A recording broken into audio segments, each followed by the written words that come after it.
Wagons 5th edition actual play campaign brought to you by the Knights of D20. Hello, my children.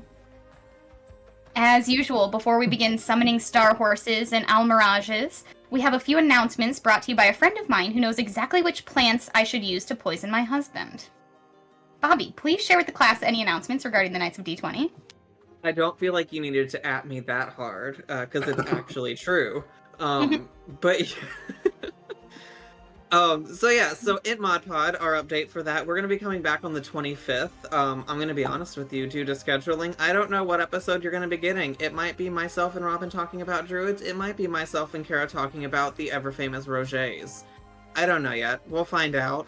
D&D, it's all about scheduling. We know that's the #1 enemy of any D&D group. Tea time tomorrow is going to be myself and, again, we don't know. It's going to be very much dependent on Robin and if she is able to escape the dungeon that is work. So we'll see. Otherwise, I'm going to just beat up one of these other people and force them to drink tea with me while I make condescending remarks towards them. Also, we do have something new for all of you. If you are trying to get into working out and you just are looking for a group for that, I just threw in our Discord our athletics check group, and we have just been talking so much about working out and getting healthy together. So if you're looking for a casual place to just be like, hey, I need some inspiration, or hey, I just walked my first mile in 20 years, throw it in there and we will all gas you up really, really hard because we all want to get proficiency in our athletic skills. Other than that, we also have memes, pictures of our animals, and personalized soundtracks for each of our characters on that Discord. So if you're not there, head over there. It's in our links section, appropriately titled All of Our Links, where you can find all of our links. With that, though, I am going to pass it back to our Dungeon Mother so we can get this thing going. Thanks, Bobby. And thank you all again for joining us as we embark on an epic adventure in the world of Dion, where heroes rise, dangers abound, and legends are born. Players, dice at the ready. In episode 24, the group enjoyed a bit of well-earned downtime in Ozaled. Marwe, Bula, Eidos, and Zada teamed up for some training, each of them honing their unique skills to great effect, especially when they chose to ask each other for help and guidance. Meanwhile, Killian communed with Oasis. He found himself sort of summoning the essence of his home and a symbol of his family in the form of his long-lost horse, Casimir, made whole again by Killian's own celestial will. Seraphina, never one to be outdone, touched up her hair, which is as important an undertaking as any. During the remainder of the downtime, Eidos increased his alcohol tolerance and listened to some gossip from his homeland. Zada had an enlightening conversation about his goddess Ere with the prophet of Ior. Marwe brewed a few potions. Killian did some very helpful charity work around the city. Bula earned some coin through good old manual labor. And Seraphina attempted to learn a bit more about the black parchment of spells she found at the Athenaeum. Tonight we return to Seraphina, who I believe is probably a bit frustrated at her complete inability to catch any of the draconic language spells flashing on this page. She may be turning towards some other ways to spend this last bit of downtime. Seraphina, you were kind of thinking about how to use your third round of downtime, so what do you think you'd like to start with tonight? Yeah, I'm going to just throw all my books across the room in frustration. And I will hang out with Glitterbell and spend some quality time with her and take her to the equivalent of a dog park. No, I'll play with her in the room. Is there anywhere in the city that I can take her that's not crazy? So I think if you tried, you would find like a small grassy meadow on one of the blocks, for grazing horses and mules and things. So you do find just kind of an open pasture that's fenced in with horses and donkeys. Perfect. A horse park, if you will. Okay, so let's go ahead and make this a little bit of a roll. So I'm gonna have you roll as you play with Glitterbell. Roll Arcana, Insight, or Religion for me. I'll do Arcana.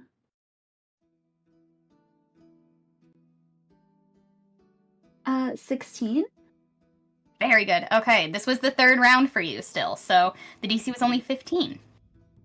So, that being said, you spend some time with Glitterbell. She learns a few tricks. She learns how to, like, fetch your favorite belongings, like your hairbrush and your makeup, like your powder pack. She learns how to play dead, and she learns how to beg for food. Aww. Yeah, it's quite cute. Along with that, you guys just kind of bond a bit with that role. You sort of are both right now purposefully taking time to sort of discover and practice this, like, strange sort of shared arcane connection that you've always seemed to have. And this is kind of the first moment that you've really had to devote to just trying to figure out what's happening here between you.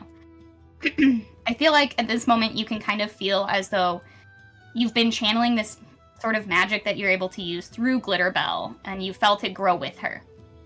As she has, now that you're looking at her closely, she's doubled in size since she hatched.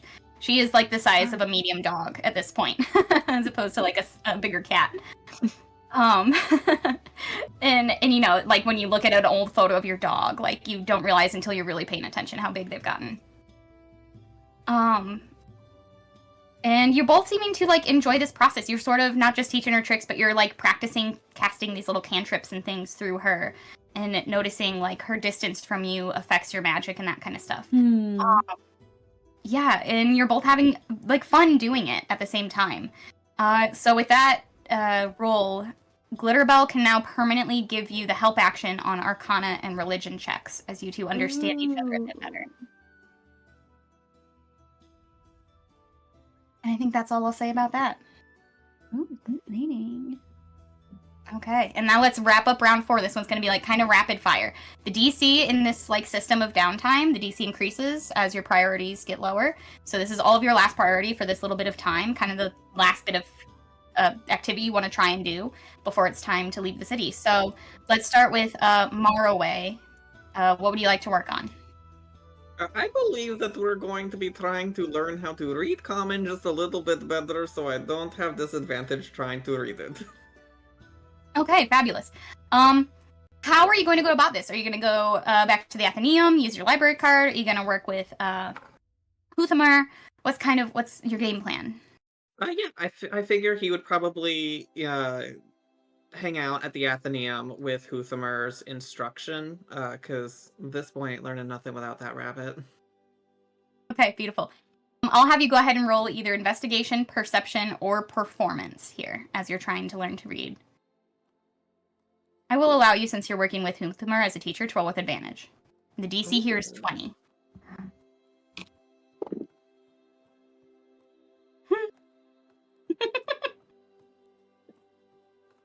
Is it great Would or you awful? believe me if I told you I got 2 nat ones? Wow. Oh no. Amazing. That's amazing. Yeah, the odds are high. Get him out now. Get him out now. That's fair. That's fair. I'm so distracted in this library. You really are. Like, you want to read all the books, and so therefore you are reading none of the books. Yeah, I mean, we're not going to say you did nothing. You are still learning. You gave it a little bit of time. You gave it some effort. You just don't cross that threshold yet into having the language mastered, unfortunately. I'm glad that you tried, though. That's what this last round is all about. You just got to try. 2 nat ones. Incredible. Okay. Let's move over to Killian. How would you like to spend this last bit of time in the city? Killian would like to go back to the Sanctuary of Oasis that he visited just the day prior. You go back. Is there anything in particular you're doing there? Anything you're looking for? I'm hoping to be able to find like the head priest there, just so he can get a one-on-one conversation with them. Fabulous. Okay. I'll Go ahead. also be saying Killian will have his eye patch on.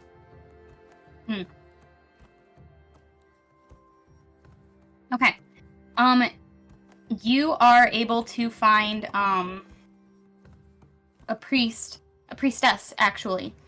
What do you wanna ask her? She finishes up with a couple of her clergy, She finishes that conversation when she sees you sort of waiting, sort of in the shadows. Not really recognizing you as one of her normal attendees, but you have on your cloak of the Protectorate, yes? Yeah. Okay. So you are welcome to go ahead and approach her. Yeah, as soon as Killian sees a prime opportunity to walk up to her when she's not distracted, he'll walk up and kind of give a bow in like a very respectful way to her, and just say, "Hello, priestess. I was hoping to possibly get a little moment of your time." And he'll kind of just pull over the cloak of the Protectorate, showing the emblem. Okay. She greets you. She greets you with a bit of a bow, like seeing the emblem, as the priestesses and priests usually do when they are communing with a member of the Protectorate.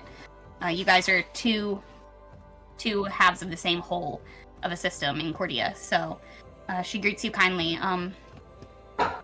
Hello, Protectorate. How may I assist you today? Well, I was hoping to ask if you have any sort of items that I could procure in my ongoing pursuit of defending Dion.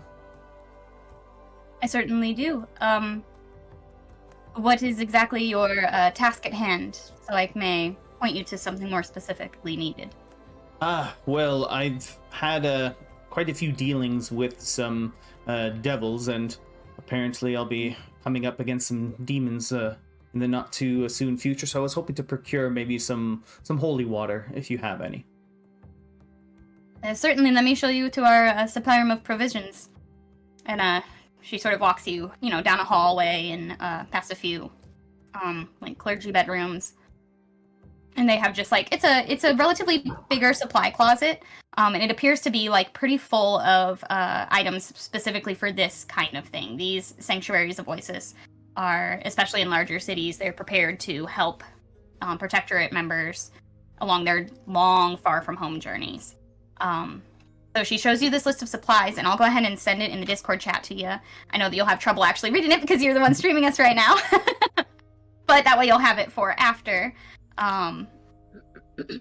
So I'll walk you through a few things. You're welcome to find holy water. There's another assortment of common supplies that she points out are free to take. They don't cost too much for the sanctuary to replenish. So things like bottles of holy water that have been purified. You can find like wooden stakes, ropes, regular manacles, torches, lanterns. You can find like basic healing kits, and then just holy symbols of Oasis are all available to you for free. And then she points out they're like less common supplies. These, she says, take what you need, but leave a donation if you don't mind so that we can replenish. These things are a little bit more difficult to procure.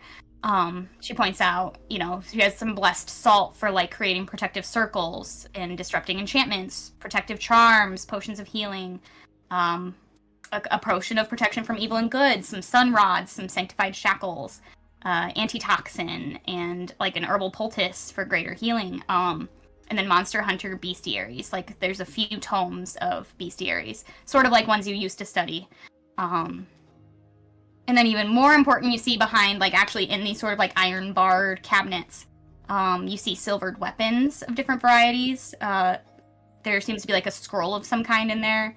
You see, like, weapon oil of some sort, some vials of water that you don't really know exactly what those are, and then some, just general, like, divination items. Killian will be looking through and kind of doing a little bit of window shopping, a little bit of browsing. He's definitely going to pick up 3 holy waters. And he is considering, he sees the sun rods there. He just wants to ask the priestess, how would I activate this sun rod here? She explains, these are one-time use. It's truly just, you pray to Oasis while holding it, and it is set to emit a bright light, bright as sunlight, essentially, for an hour at a time. Okay. So Killian will take one of those as well, and as he's just continuing to look around and kind of not directly looking the priestess in the eyes, he'll say, Priestess, may I ask you something? I'd be obligated to answer. Please, go ahead. Well, the last few days have been quite a trial for me, and I was wondering if you could maybe provide me with a little bit of advice, or maybe some direction from Oisis's point of view. Okay. What exactly is? Would you like to go sit in my office a bit more privately? Yes, if that's okay. And do I pay for stuff here? This is Killian asking the priestess. He points to like a donation box and just says, "Whatever you think is fair for what you take." All right. Killian will throw. You put like 80 gold in there. Wow. Yeah. Okay. Anything, unless you're going into that, like the last items I listed, you're welcome to take whatever from the common and uncommon All right. and put it in your inventory. And she leads you back to her office, which is just a small, like lightly adorned. It's quite homey, like everything's cushioned. It's a smaller desk, quite humble but warm little office. And you both sit down, and she says, "So, what specifically, if you have leeway to say, is your mission, or what specifically do you need my guidance on?" Well, I was just wondering on a moral quandary that I've come across, and that quandary being, what is Oisis's viewpoint on making a deal in the pursuit of protecting Dion's greater good? And to phrase it a little bit more differently, making arrangements with an enemy to battle a larger enemy. Well, Oasis teaches us the dangers of becoming what we fight. The arbiters of chaos and cruelty will always offer tools to fight their enemies. But those tools often reshape the wielder, you see. You struck a deal, possibly to defeat a greater evil. Can you say exactly the nature of this deal, or the one whom you struck it with? I feel like You are bound by shouldn't- oath not to, please. Yes, I do not wish to burden you with that. Well, no mortal walks a perfect path. What matters is that you recognize when you have stepped into shadow and seek a way to return to the light. If you believe you have erred, you must ask yourself, how do you break free before the chains tighten? And if you stand by your choice, how will you ensure it does not lead you away from what is just? And as she mentions things like the chains tightening, Killian will just kind of run his hand over top of the chains that are just wrapped around his one arm. And he'll sit and contemplate for a little while. And he says, "Oh, I'm glad to know that Oasis always offers me a path back to the light if I do happen to stray into shadow." As he does. As your community does. You are not alone, young man. Those who care for you, I hope they are plentiful around you, would see you remain yourself. They can help you find your way. Oasis does not demand perfection, only that we hold fast to one another in truth and in trust and in community. You know this as well as I. Do not bear your burdens alone. Oasis would not have it such.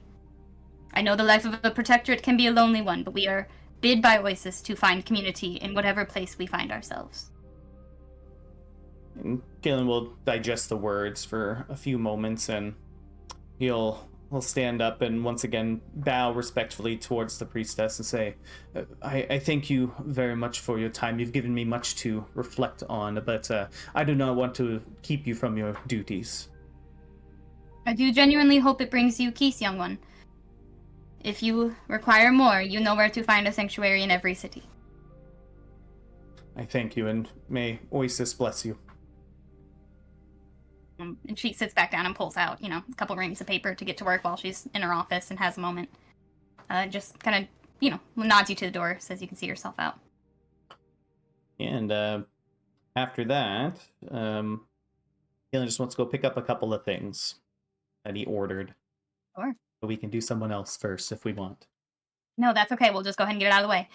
So yeah, you had tried to procure a breastplate using some of those dragon scales, what you now know are emerald dragon scales, and some of the blood. So is that where you're gonna head first? Actually, I do want to.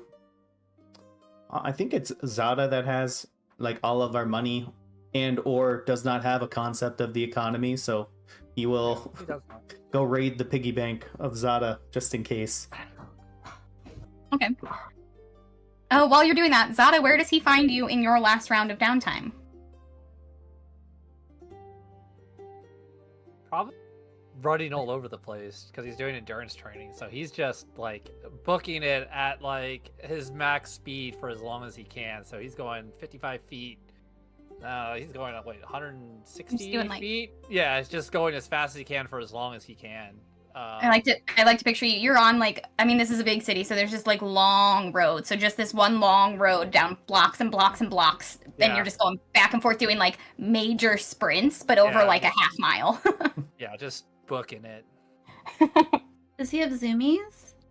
He definitely has zoomies. His tail is so fluffy. Okay, yeah, so Killian, you find Zada doing like endurance training basically. Zada, go ahead and just roll athletics. Or no, actually right now roll constitution. 15. Okay, the DC was 20 for anything major to happen, but you do spend a good afternoon training. Yeah. Helps you feel, in control, strong, safe. And Killian, that's where you find him doing these long sprints. Like you go and you check his room, and he's been like down the road as you came in. So as you go back out, like, oh, I wonder where he got to. You see this black and gold lion just shrieking fast as if he's being chased down the street. Now, I only have one question for Zada. Is it 4 paws or 2? 4. When he goes super fast, it's down on all fours. You see a lion. Just poof, poof, Yeah, just. Oof. as he runs. Zada, I need money. So he'll like kind of slide to a stop and be like, yeah, sure, whatever. It's in my room. It's just in a bag. Whatever. And then he just goes back. So Killian will run into the room, grab this is grab 100 gold. Yeah, you note to self that the money is just in Zada's unlocked room, in an inn. See it. It's just like on the bed, just like a mountain of gold. It's like it's backpack, all yeah. it's. I like to think it's not even in like a coin purse. It's just No. loose in his knapsack, Yeah, and so him that's pulling out literally what it his is. clean loincloth, like there's coins just like scattered. Just everywhere. He's got 200 and let's see how much. I think it was 200. 266 gold, 1 platinum piece, and 2 silver pieces. All right, maybe I won't take that much. Maybe I'll take a. I'm just gonna grab like 75. This dude just told you he had a platinum, and you're going less. I'm so confused by How what's much is the- happening how right much is the now. platinum? I have like It's 100 60 gold, gold right? now. Platinum's is it 100 gold? Is 1 platinum, right?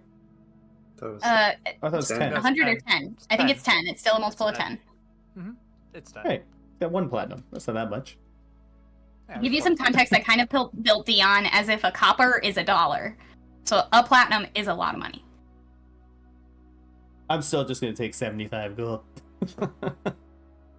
Just for my needs. I wish my character knew how money worked, because I'd be snatching so much of that. After I It's get just the in money, we'll head down to get his stuff. Yeah, so you go ahead and head back to this sort of leather worker and armorer that you initially sort of wanted to get this crafted armor from. Yeah, when you get there, they like kind of light up because you gave them sort of a fun project. And they say, I'm excited to show you what I made. Well, let's see. I'm excited as well. They rush into the back. They like you hear them like unlocking like a padlock, like dealing with some keys, unlocking a lock like it was under lock and key, because they're quite proud of what they've made. And they pull out this this really beautiful breastplate. It's all in this like dark gray metal, but with like supple leather like covering the sides and making it like lining the inside to make it more comfortable on the skin. And you can go ahead and on D&D Beyond, I homebrewed Emerald Dragon Scale Breastplate. Ooh. So I'll let you go ahead and take a peek whenever you have time, but essentially it does have some magical properties, which they will show you. Sorry, I'm gonna look it up myself right now so that I can read to you exactly what it does, since you might not have the opportunity to right now. Oh, I got the opportunity. You have it too. Okay, I'll let you do it then so that you can tell your party. Yeah, he shows you, he explains the kind of magic he had to like contact out to a friend, one of the mages from Luminara, to come and sort of weave this sort of draconic latent magic that was within those scales and within the dragon blood that you gave him. So it's not like majorly magic because you didn't give much, but it's not normal armor by any means. Ooh, awesome. Yeah, so you can go ahead and add that to your inventory. And they say, like, I would normally charge more for this kind of thing. Even just regular breastplate is upwards of 400 gold pieces. But if I'm being honest, I've been really bored lately, and this was quite fun. It was a nice way to fill my day outside of just making the same old same. I'd like to charge you a bit less, if that's all right with you. I will not refuse that, but I do have another request, possibly. I don't know, do you happen to sell any kind of saddles or anything of that nature? Indeed. Easily done. He goes and he says, of what nature? Anything in particular? Just for distance riding, for... Well, I'm most used to riding on the military saddles, if you have something like that. And is this like a pack horse, a smaller pony? What sort of animal? No, he's a big boy. I'd say he's more of a war horse. I have the thing. And he goes back and he pulls out just like a pretty basic but nice military saddle that has like a bit more structure to it. It's a bit more form-fitting, and it's almost like it has sort of these like walls that your legs can sit in between to really help you like keep your seat in a fast and rough ride. He says, "Do you think this will do?" And he says, "I'll give you a bit and a bridle to go with it for free." Oh, perfect. Yeah, no, this should do quite nicely. So how much do I owe you for all of this? Well, and he thinks for a while and he says, "I can't charge you nothing, sadly. I've enjoyed this quite a bit. I would ask for 350 gold if you could afford it." That I can do. And Killian will give them 360 gold as a little tip for doing such good work. You are welcome back anytime, my friend. Alright. 60.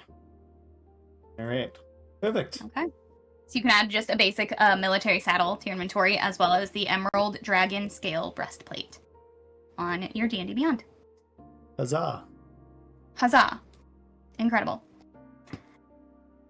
Okay, I think that's it for Killian. Was there anything else we had to wrap up for you? Nope, that is it. Killian will head back and await everyone else. Okay, excellent. Bula, where are you at? What are you doing for this last round of downtime? So, Bula knows how to, like, smoke a whole hog or, braise that entire side of beef or, candy the best bacon. But Marway doesn't like those things. So, she's going to spend some time kind of foraging and trying to figure out, like, which mushrooms you can eat more than one time without dying. And kind of figure out how to cook some of the more delicate things. Sides, if you will, that she could make for Marway. Okay, wonderful. Spice up Yeah. the meat. Okay, I think, do you have a specific way you want to do this? I have an idea, but if you have a specific thing you want to do, like a place you want to go to try and learn, or any particular, no? Okay. She's just kind of wandering around and like poking mushrooms and stuff. Like she has no idea really what we're doing when meat is not involved. Right. Okay, I think Bula's like natural inclination is to follow her nose, and I think you would find, like a small, like honestly, like a residential house probably of like a small family of, trying to think of who it would be in my head. Probably like a small family of gnomes. Who live just on the edge of the city, like sort of deep, like in a more green and tree-ridden street on this little lane of residential houses. And while normally it's the smell of meat and the smell of mead that you follow with your nose, in this case you just smell like these really intoxicatingly sweet herbs and spices and these different sorts of smells than what you'd usually go for, but that you think just kind of remind you of Maraway. They're earthy, they're pleasant, they're sweet and spicy. So you find this little family, and you find them, like, all of their windows are open, their door is open, they're sort of, like, letting the breeze blow through this whole, like, shotgun-style little house, as they're cooking in their kitchen and making dinner, like, loudly. It's a family of, like, you like, kind of, like, approach on the front lawn a little bit, politely, I think, and you hear, like, 12 different little voices all making noise in this kitchen, like a ruckus family. It's sort of familiar of this family, like gathering all the cousins and all the auntie and uncles for dinner, basically. And how would you like to approach this? It definitely is reminiscent of home, of having all the family, especially all the kids running around. So she's gonna, so once she kind of hears that and she sees that this is a similar big family kind of gathering that she's used to, she's just kind of stick one of her giant, like, orc head into one of the kitchen windows and just be like, "Hey, we all cooking?" Yeah. Wow, glad you asked. We are cooking a mushroom entampi, and it is based in a sort of like blueberry glaze sauce. And besides that, we have this whole asparagus dish that we've been trying, and they just like walk you through all of these like elaborate vegetable and fungus based dishes that they're making. And they don't name a single kind of meat, but they sure do name a lot of stuff that you think Maraway would love. I don't know what any of that means, but I would love if you could show me. It also smells really good for not being meat. So, do you need a hand? Sure. And they go to like invite you like in the front door, but you see one of them like poke their head around and then look at the door and look at you again and be like, "Oh, you won't fit. Let me bring you and they come out with like, they're like rolling this big old barrel, which to them is huge, but to you is just like a stool." And they're like, "You sit there and you can just like sit in the window and like watch and kind of like reach in and help with different things." They're like, "Cut these carrots or peel these potatoes," and they walk you through this process. So go ahead and roll, in this case, let's roll either sleight of hand or survival. Okay. As you kind of work on your kitchen skills. Ooh, let's go survival. 17. Beautiful. It's not quite the DC of 20 that we wanted, but you do, you learn how to cook like a passably decent stuffed mushroom.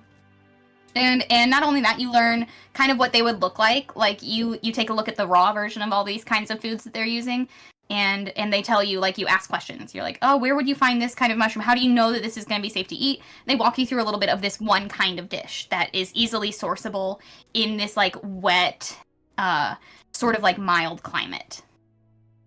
So you don't get this big like buff that you want, but you learn how to cook this one meal that you could easily make on the road in a climate like this. Awesome. What's the name of the dish? It's called stuffed mushroom a la Diable, which is the mother's name, Diable.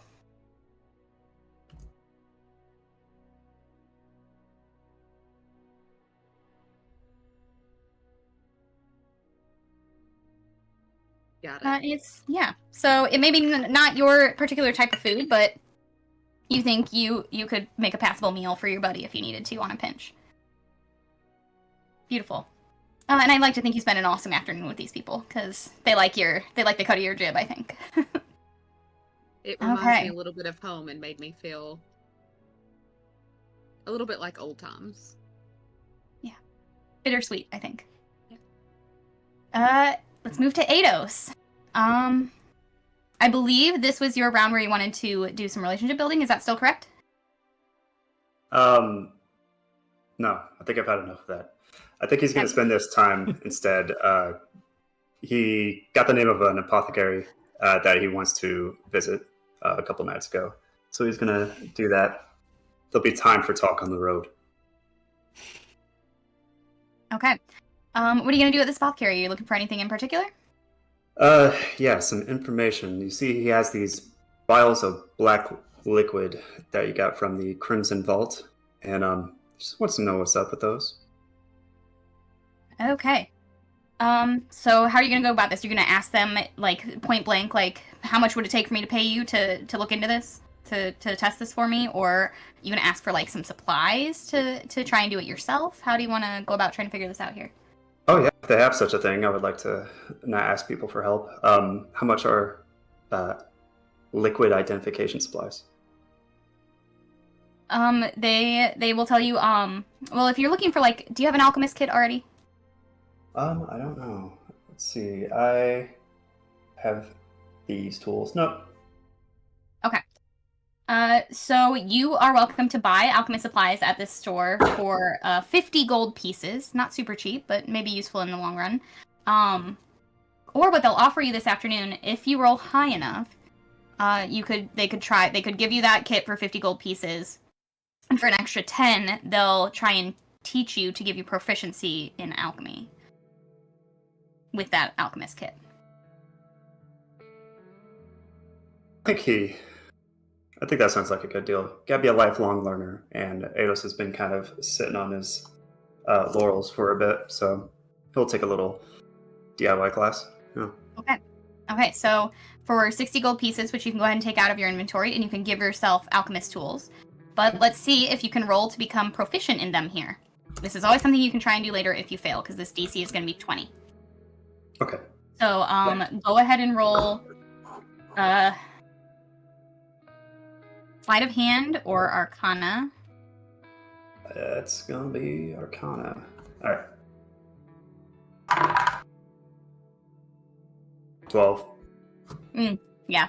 So they give you a basic demonstration about how to use this, but when it comes to like chemical names and some of the like more technical parts of this, it goes over your head for now. But what they do tell you, you have a basic understanding, and you're welcome to use your alchemist tools to give you a little bit of a boost on future tests to try and figure these out.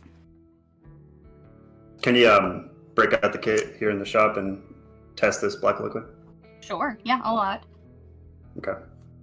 Go ahead and roll. You're gonna roll with not with advantage, just a straight roll for, we'll say, Arcana or Nature or Investigation will work here. Okay. I'll roll in with that. That's gonna be a 19. 19's pretty good. Okay. You narrow it down. You're able, and especially with their help, so you didn't have a disadvantage, they help you figure out that this is not like a naturally occurring or organic substance. It appears to be a potion. You're not quite there with what kind of potion yet, and it does appear to be like a bit dangerous, a bit volatile, as they do a couple tests on it with you right there in the shop. So it would appear to be like, a more volatile potion, not so much helpful, but maybe useful in other ways. Okay. Yeah. Put my coin on the table, give my thanks, and I'll head back to the house. Okay, beautiful. Once again, sorry, go ahead. You said 60, right? Sorry. 60 total, yeah, since you tried to do the class. Yep. Okay, last but not least for this bit of downtime, Seraphina, back around to you for your 4th round. What would you like to work on here?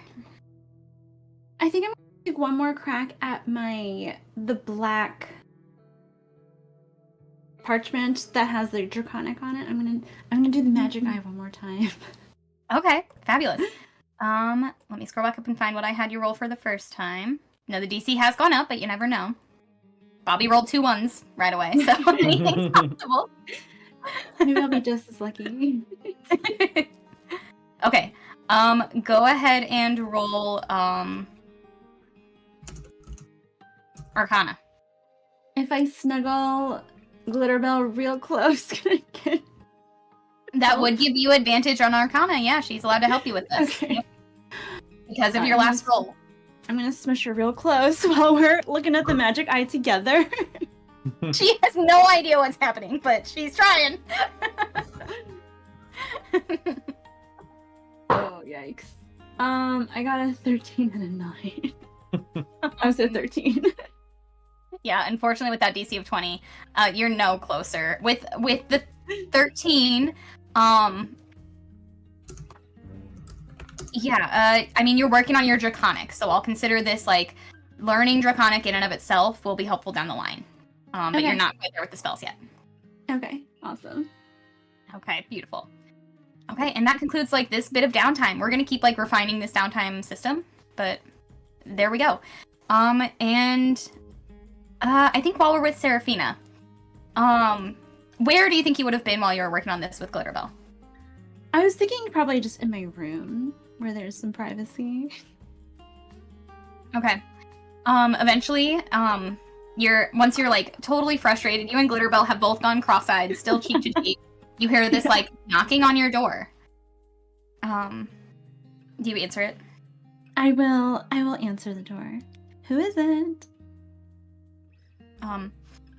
You open it up and it is it's like a city patrol like officer, like a lower ranking city patrol officer. Wearing like the uniform that you've come to know over the years of being in Nurdistand. And he holds out a letter for you, an envelope. It's like clearly been like rained on en route, and says, Miss Seraphina something or other. I can't read it. Yes, it is I. Thank you so much. You're very welcome, my lady, and gives you a bow and leaves. She will close the door and open the envelope. Okay. You see it's a handwritten note. It's like some of it is like pretty smudged. You can generally read. It says, "Hey girl, heard you're in Ozolid without me?" ? Haha, just playing. Gonna be back in Tuzenkin soon. Laters, baby. And it's signed, but the raindrops have blurred the ink of the name, so you can't read the name. That's awesome. Still just cool guard. You're so I cool. love Bogart. He's so cool. So cool. Yeah, it's a note. Okay, I will take it away and I'll think about writing back. Okay. All right. And with that, I don't think unless anybody needs to interrupt me with anything else, you would be finishing up in Ozolid.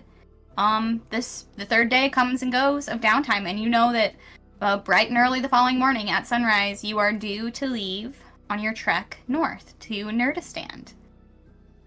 Is that still accurate? Yep. Okay, fabulous. So, you all pack up the night before. You know that the journey north will take about 8 days. You pack up as many provisions as you can carry. What Seraphina explains, because I believe Sarah was the one who went and kind of like booked your passage. Mm-hmm. He lets you all know that the first 3 days will be traveling up the Torin River, which heads almost directly north, via 2 like wide river barges. And when you all arrive the next morning to leave, you are introduced to this water genasi. They introduce themselves as Run, as in their name, R-U-N, Run. And they introduce you to their small crew of rowers. You see sea elf, a pair of like young sea elves who look very, very, very similar. You've got Sava and Riaro. And then the third member is a human named Zelda.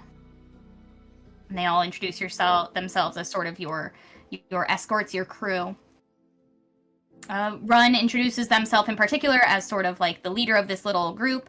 Says that they all work for the Lantern Guild, which is an organization sort of dedicated to assisting travelers on journeys through the wilderness. And they're not just in Nurdistand, they're largely in Erendriel.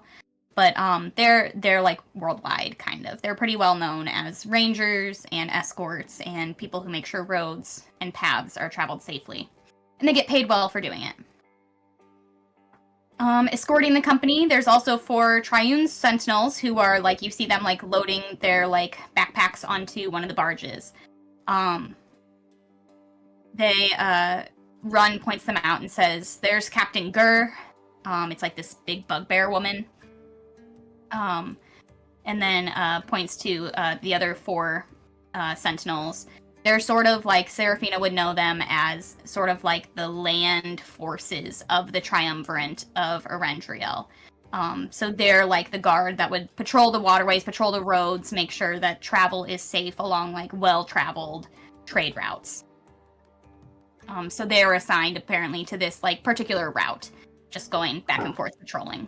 And this is a good group for them to do it with. And as the morning goes on and the barges are about ready to go, you also meet some of your other travelers. There's Kriya and Diana Fenwick, these 2 wives, one of whom is a dwarf and the other is a human. They say they're candle makers, and they have a couple crates of their candles that they want to sell in Nurdistand. And then there's Falk Serpentwind, who's this like large, dark-winged Aarakocra.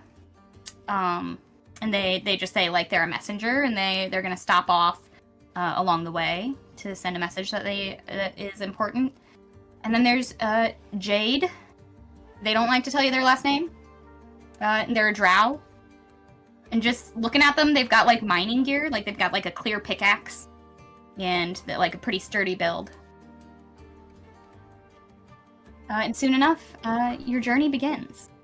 And you do you all settle onto the same barge? There's these 2 large barges. They've got like sort of like a little hut, like a little wooden-sided tent kind of situation set up on each of them for like foul weather, but pretty much it's like camping under the stars, but on this moving barge that run themselves as a water genasi and a druid are like using the water and their water skills to push you upriver, up against the current, while the rowers kind of help support. Killian will not be having Casimir hanging out on the deck here. So he'll just kind of dismiss Casimir as he'll just kind of like fade away, sparkles and gold stars just into the sky. Beautiful beer. Died. Yeah, I don't think he's dead. I'll check later. Oh, okay. Are you sure it's not dead? Because whenever I see things go like that, it's usually they're moving on. He see my disappeared friends on do that me. all the time. He disappeared on me a couple of days ago, and then he came back the next day. So I think we'll be okay. All right.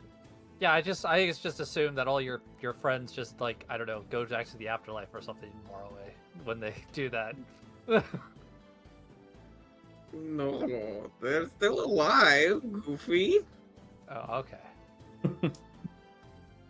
Well, might I suggest that we all take the same barge, just in case something goes down? Yeah, can we take the front one? The air helps me not get so sick.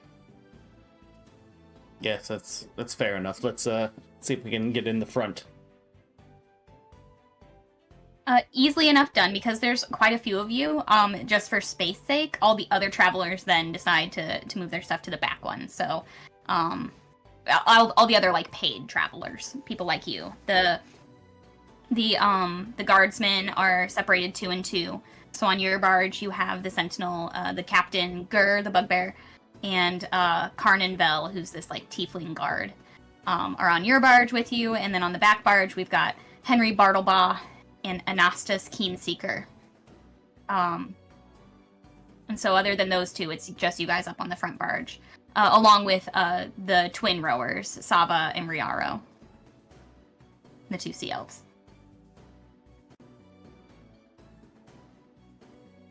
Okay. So you have essentially the voyage sets off, and you are soon like riding on these 2 barges, being pushed by runs like water magic. The current's basically just shaping water, constantly keeping you guys moving upstream at a pretty fast pace. It's nice and breezy. Zada, it's much smoother than you would have expected. It is not a sea voyage. It's a journey up a long, very wide, meandering river. The current is not very wide. In fact, sometimes this river sort of like widens into like a bigger swamp and then gets back smaller. It smells still like salt water. You're still close enough to the ocean that the salt water has sort of mixed in here. But you're in this like large rainforest, wetland, river kind of biome as you float down the river. And you guys are welcome to kind of like take a moment to relax and enjoy the views.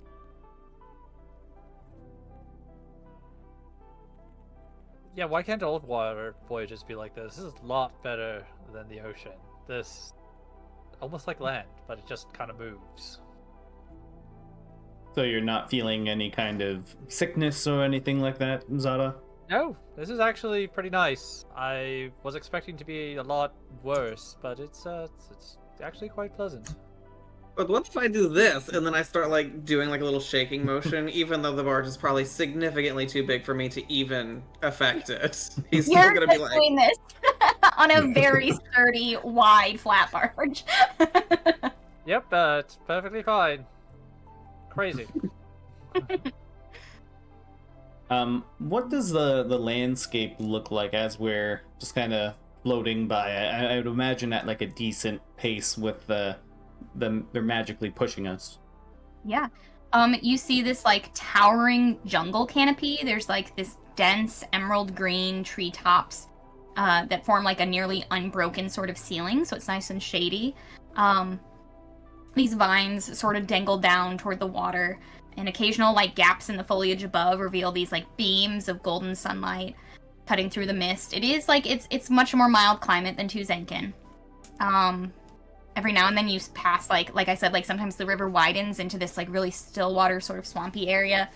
But in those areas they're beautiful. They're like these like floating lily gardens where like sections are just blanketed with enormous lily pads. Like some large enough to support like small animals, like 5 feet, 10 feet wide. And they have these like purple and white blossoms that are open during this time of year, especially at sunrise and during the day until they close at dusk. The riverbanks are like very misty. It seems the water is quite warm, although the air is a little colder, which creates this very misty, like wet, humid atmosphere. And you just hear these like strange bestial echoes from the jungle. And the water in certain places is quite murky and green and like filled with plant life. Like cannot see past the amount of like kelp and seaweed and things that are down there. But in other places, it's so clear that you can see these, like, vibrant schools of fish sort of, like, swimming. And even on occasion, you see, like, a submerged, like, stone ruin. Seraphina's gonna ask about what kind of drink service is available on this barge. I think, like, Sava, like, laughs out loud at you. And says, like, "What did you bring, Landwalker?" That's what kind of drink service. I'll be happy to pour for your wine for you if you ask nicely. I thought it'd be included. And she says, "Not out here, honey." So you all do this kind of for a living? Your guild does escort missions like this? And he'll ask that to Sava, who's laughing at Seraphina right now. Yeah, Sava. She's got this like very like dark teal skin, like underwater ocean color, like deep ocean colored skin, and you know otherwise elven features, very long face, pointed ears, and she's wearing like very like light leathers. That appear to be like quite waterproof, like water just sort of shicks off of them. She says, we've been doing this job, how long, Riaro? Some 14 years, perhaps? Since we were children, honestly. It makes a good living. We escort people up and down the river. We always have a guard. You know, there's monsters out here, but nothing that the sentinels can't handle or haven't seen before. As long as we stick to the river and then the road up ways, it's a good job. Your brother sort of nods. Agreement. Oh, so I imagine you see a lot of well, very different individuals on this job here. Well, I hate to be rude, but you are a bit of a more different kind of crowd than what we usually see. Her eye kind of settles on Eidos a little bit, just being another blue elf, generally, but... And then coasts over Maraway, and I like to think Maraway's got, like, his legs out. Just kicking his little feet in the water or something. Yeah, he is... This is the kind of swampy jungle that he lived in for a long time before Bula met him, so I would imagine this is like, his now.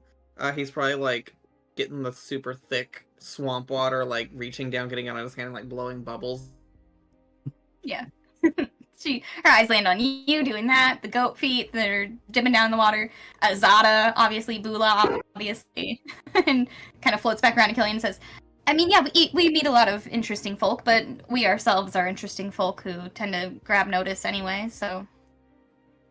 Sure, we meet a lot of interesting people. And you said there were some monsters potentially on this journey? What kind of creatures in particular? I mean, you know, normal jungle creatures. We've got panthers, there are massive serpents that live in these jungles. You have to watch the trees at all times. They're always up there ready to fall upon unknown passersby.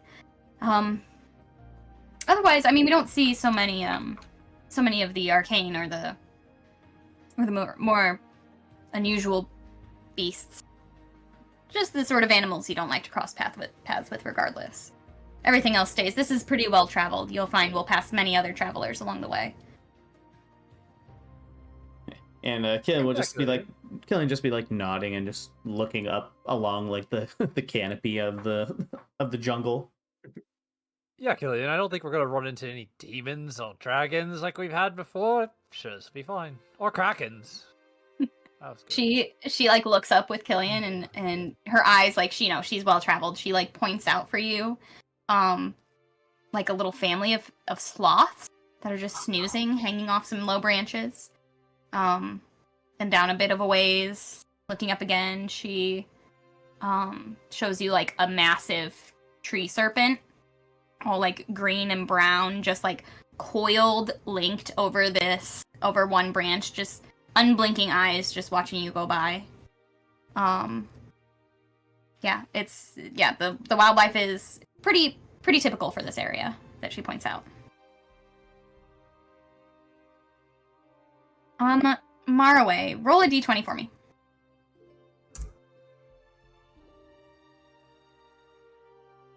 18.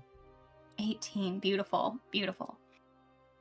Maraway, you hear them sort of, you know, you're doing your thing, enjoying the swamp water, enjoying just the sights and sounds feel homey to you. And as you like reach down to scoop up another scoop of river water, this little, I don't mean little, this massive blue sort of almost like canine face with big dark eyes, beautiful big puppy eyes, looks up at you. And you see this, it looks like an otter, which is something you've probably seen before, like just a river otter, but it's massive. It's like 6 feet long. And it is blue, like royal blue. Not royal the person, royal the color blue. And it's got its nose just beneath your hand, just poking out of the water, its little like snoot, and you see its eyes under the water looking up at you. Oh my goodness! I'm gonna reach in my bag and pull out the good berry, and I'm going to offer it to it. It rolls when you see it, when it sees you holding something out, it rolls onto its belly, like totally surfaces, so it's floating on its back. At this point, everybody would see it splash up out of the water, break the water surface, right in front of Maraway on its back, and like reaches with two little otter hands and takes the berry and just kind of holds it. And looks up at you. Little guy. Serafina, Bula, come here. Oh my god, cute! Oh my gosh, I'm gonna feed it too. I pass her a good berry. She's gonna throw it into its mouth. Yeah, it like very like it holds onto its first one and grabs that second one right out of the air, scoops it right up. Y'all be careful with that thing. You don't know what diseases it's got. I mean, Marwa, you could talk to it, right? I could, had I known that this was going to happen. It's sort of spells, But man. instead, being this swims group away. prepared for it does what? It swims away. It swims over to the other barge, and you just watch it like pop up on one side, pop up on the other. It's like sniffing around. At one point, it like goes up. They haven't noticed it at all yet. Just your barge is watching this happen as it like pops up under the water, swims underneath, pops up out of the water, swims back up to you for more berries. Oh yeah, it gets more, absolutely. Okay. I have 10 of them, so Okay, let me roll something real fast. Okay. Are you all looking at it at this point? Has it gained all of your attention? I'd say so. Whoever thinks you might have some knowledge about different animal life, go ahead and roll nature check. See if you can recognize what this thing is. Sure. Terrible nature.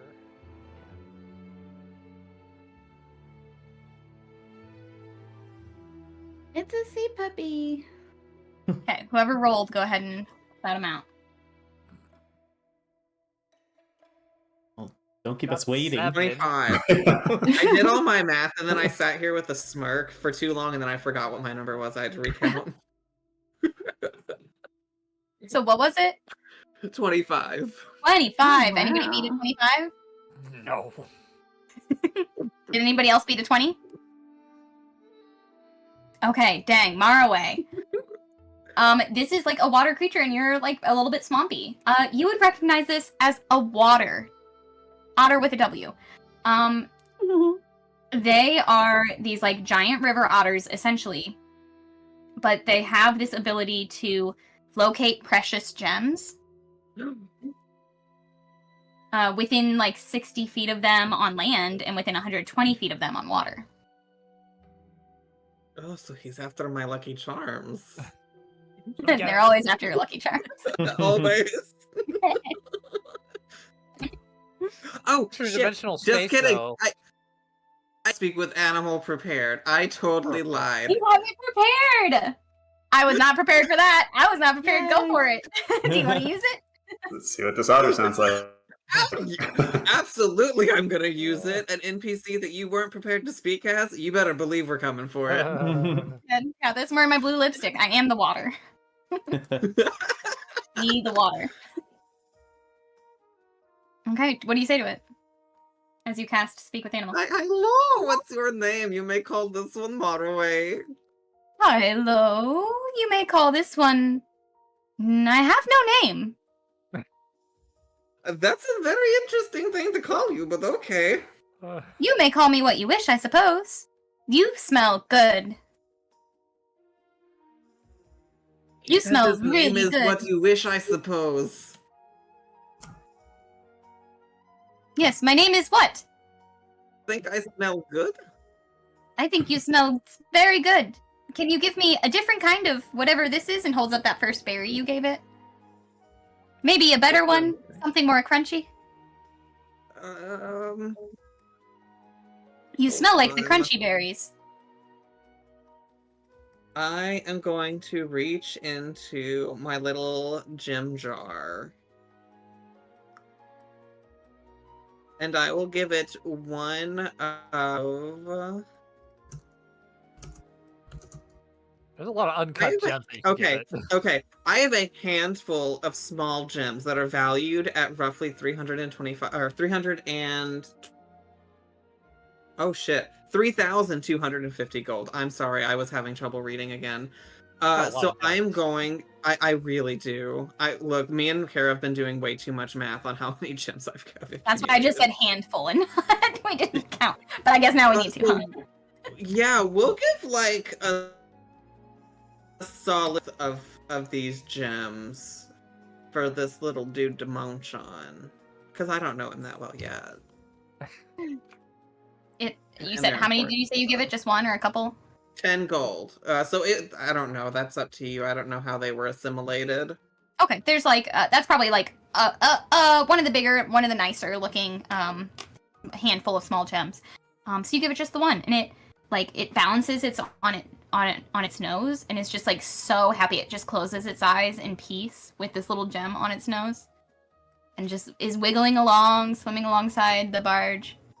And it takes it in its hands and flips onto its belly again and gives it like a bite, like a nice like crunch, and realizes it's like a real gem. You know, it doesn't break it, just crunches on it once and then just holds it and just says, "These are my favorite. I like these." And it pulls like I from like its like them little too. like underneath one of its arms, it pulls another handful of just like small gems that it's collected, and it puts it in the group and it like shakes them in its little hand and pulls out a little ruby and says, "Here you are for your friendship," and puts them all away. Trades you. Oh, thank you. So you can put a ruby worth 15 gold in your pouch. Not nearly as nice as the rubies I got last time, but that's okay. Go ahead and roll animal handling. Let's see what happens here.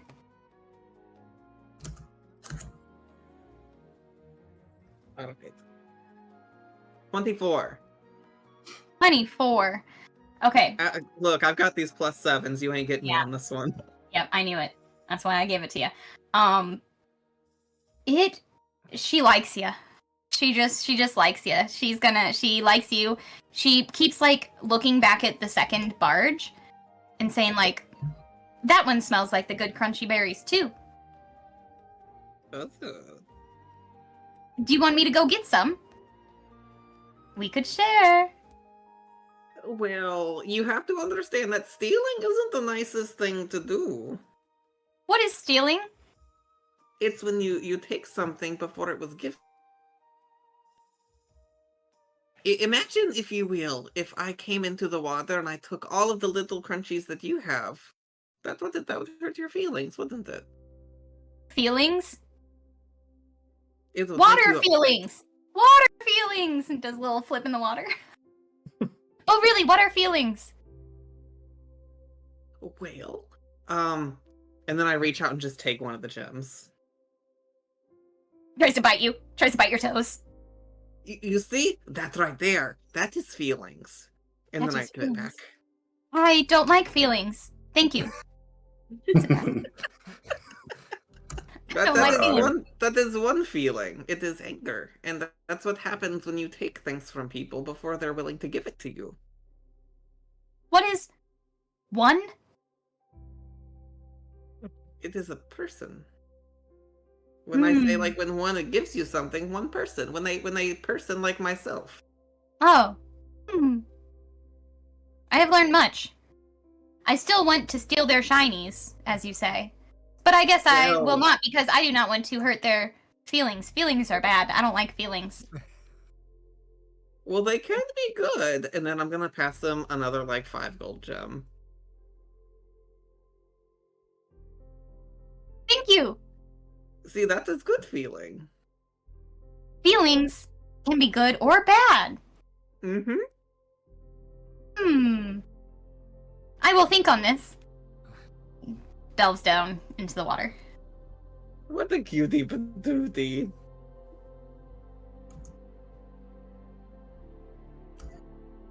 Yeah, and you wait a while and she doesn't come back. Although every now and then you suspect out of the corner of your eye you see a large blue shape sort of dashing through the trees alongside your barge. Yeah, and you guys continue. You keep on this path. I think a day passes. You all settle in for the night. Once the sun goes down. At one point, you note the barge is slow quite a bit as Run, takes a much needed rest after casting magic all day.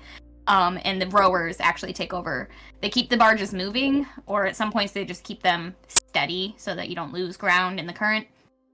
But yeah, the night slows a bit, and you're all able to kind of find your bed places. You all do have to sleep in like bedrolls, just sort of on the barge deck. You can either sleep up under the sort of like hard side cabin area, or you can sleep out on the open deck under the canopy. I would say under the stars, but you're deep in the forest at this point. So the stars aren't super visible, but you can sleep out in the open air if you choose to.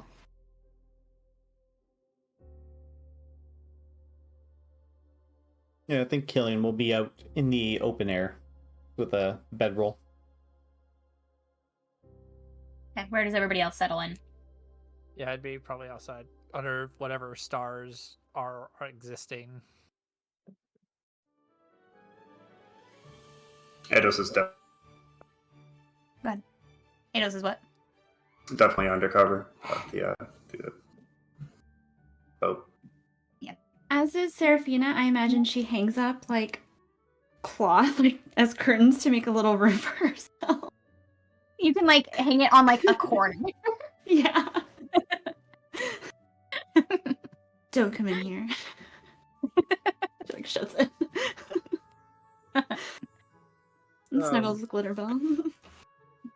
I think Maraway, seeing that ingenuity, would probably follow suit, so as not to draw too much attention while his nightmares are surrounding him. And Bula is right outside his whatever material he's put up. She's right outside it with like one of her hands underneath inside with him. Okay.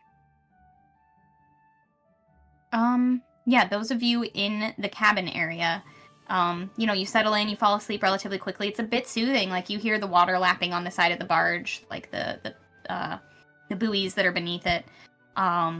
You hear like the jungle gets not quieter but louder at night. But with like the sound of like bugs and like loud cicadas and the occasional like howling of some sort of like cat or the like baying of different frogs in the swamp. So it does get louder, but it sort of like helps to drown out anything else. So it does eventually sort of turn into white noise for all of you as you drift off to sleep. Except for Maraway, who I think you and Bula would probably be the ones to mostly notice, but I think everybody in the cabin would wake slightly. As from behind Maraway's little curtain in the corner that he's made for himself,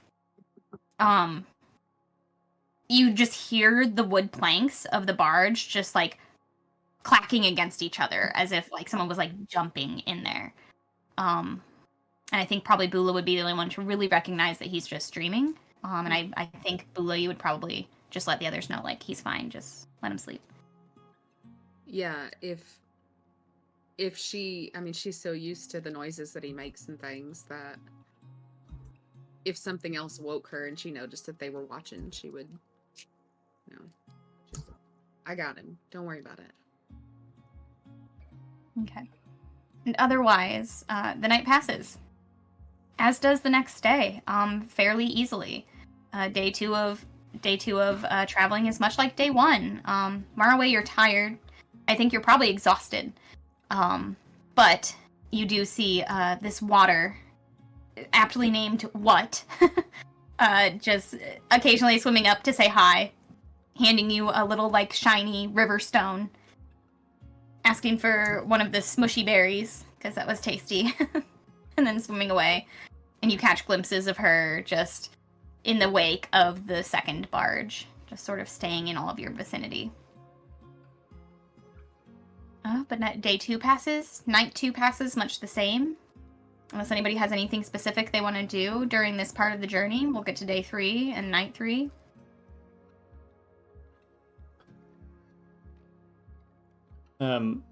Considering there is just an abundant amount of time to kill on this ship, Killian's going to try his best to find an area, maybe like almost like sitting off the side of the barge itself, like feet dangling over the edge, and he's just gonna kind of be like looking behind, see if anyone's looking, and he'll break out his book and just be one of his books and just be reading it at the front.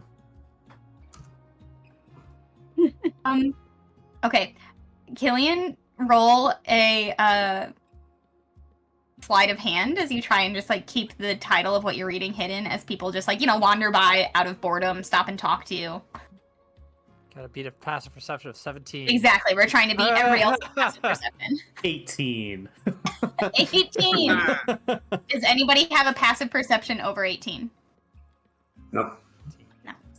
He's got like one of those old school like stretchy materials that you put on the outside Yeah. of your textbooks in school. From middle school, yeah. Yep.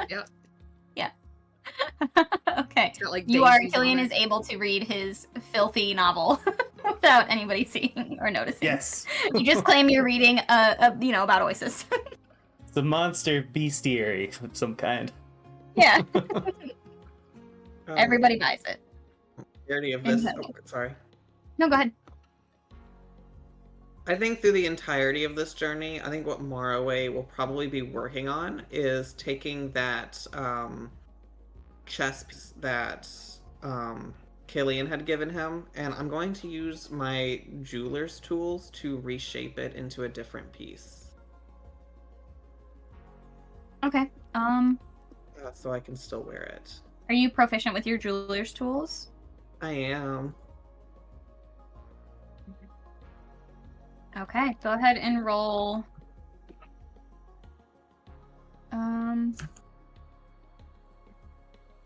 You can roll Arcana or Sleight of Hand or... Yeah, Arcana or Sleight of Hand, please. Well, we're gonna do the Arcana. Yeah, of course. And you said I was exhausted, is that correct? You are exhausted. Yeah. Your lack of sleep, these last few nights especially, have started to get to you. Okay, so that's still gonna keep me at a 16.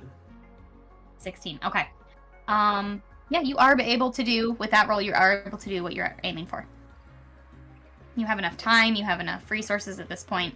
You do this slowly over these couple days on the barge, but you are able to get that done.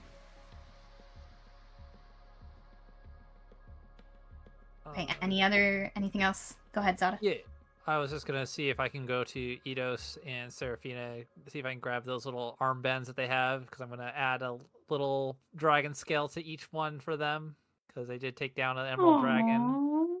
Oh, Sada, that's so sweet. And yeah, you'll readily hand his over. Thank you. Yeah, you guys did a great kill. It was a dragon of all things, so showing you're getting better. So let me just add that to your little trinkets, so showing that you are better hunters than you were before, or warriors, whatever you want to call yourselves. It's like warrior. Why not? No one's ever Oh, accused yeah. me of that before. I want to be a hunter. You want to be a hunt? You want to be the huntress? Singing her hunt. Usually it's a different prey, but she is one. Stalking any type of prey is just whatever they want to do. She just Right. she always gets people in her claws or rope. So yeah, I'll do that, and then I'll probably make a small ornament for Morrowind for his horns, a little, just like a single emerald scale, and then for Killian, I don't know, maybe. Oh yeah, I'll make you an eye patch with one of the scales, and then Bula, I don't know, what would Bula want to wear? Give her a headband so they could be like Killian. You should give her like an earring, like that is one of the Yeah. claws. One of the Ooh, fangs. it's Yeah, like- I can yeah. give her. I'll Yeah, give one of the her a fangs. fang. There you go. That. That feels right. Wonderful. You each have a new dragon part trophy a la Zada. And Kittenberry says, I would be offended that you did not give me one, but I was of no use during that fight, and I do not think I have earned it yet, so that's okay, Zata, I understand. I actually got you this fang ring. So, so it's just like it's just a little ring put over your finger. Yeah. This is not to go with my real things. Yeah. So when you like punch people, it's like out, so you can just punch them with a fang. I love this. Thank you so much. This will be useful. Never know when you need to get out of a tight situation. You guys noted, like, she's been, like, deep in these, like, she just straight up, like, stole all the books from Ozolith that she came in with that night before. She's like, I'll give some back at the Luminara. They will send some back. It's fine. She's been reading all of these books. She's just devoted at this point to figuring out what kind of magic she should learn. starting with Bard Magic, because that's the one that would, I think, come the most handy for her. Yeah, and the time passes. You guys, you see some other, like, different wildlife. You see some river dolphins, playful and super curious, kind of surfacing alongside the boats one day, chattering and whistles and clicks. I just think Marway would probably still have his speak with animals, and you have a fun conversation with them. They are much less intelligent than your water friend. They mostly just want to eat fish. And they are curious about whether these barges have fish on them. And when they realize that that's like a no, they swim away. But you see these beautiful, colorful parrots throughout the journey. You see and hear, mostly you hear, a group of howler monkeys up in the trees at one point. Very eerie. They're like a bit scary. And you just see these, like, you know, shadowy shapes beneath the water along the way. Not quite nameable most of the time.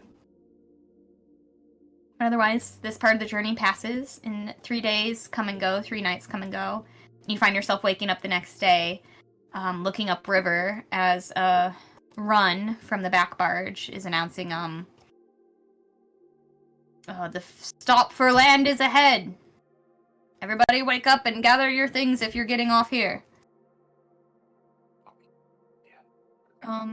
You're coming up to what Seraphina and Eidos would know as Newman Crossing. You see this, like, large stone bridge spanning across the river ahead of you. And eventually you can see the trees sort of clear on one side of the river, and there's just, like, a small village there. The actual village of Namun. Where the barges will stop at the bridge, let people off to begin the road journey to Nurdistand, or to stop in Namun, as some of the travelers are doing. And they'll actually pick up passengers to take back south. So the barge, Run and his crew, are gonna head straight back south, while the sentinels will continue along the road with you. Would Seraphina know if there's anything interesting in Namun while we're here? Roll history for me.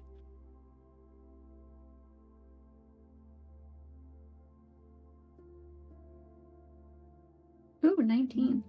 19. Okay.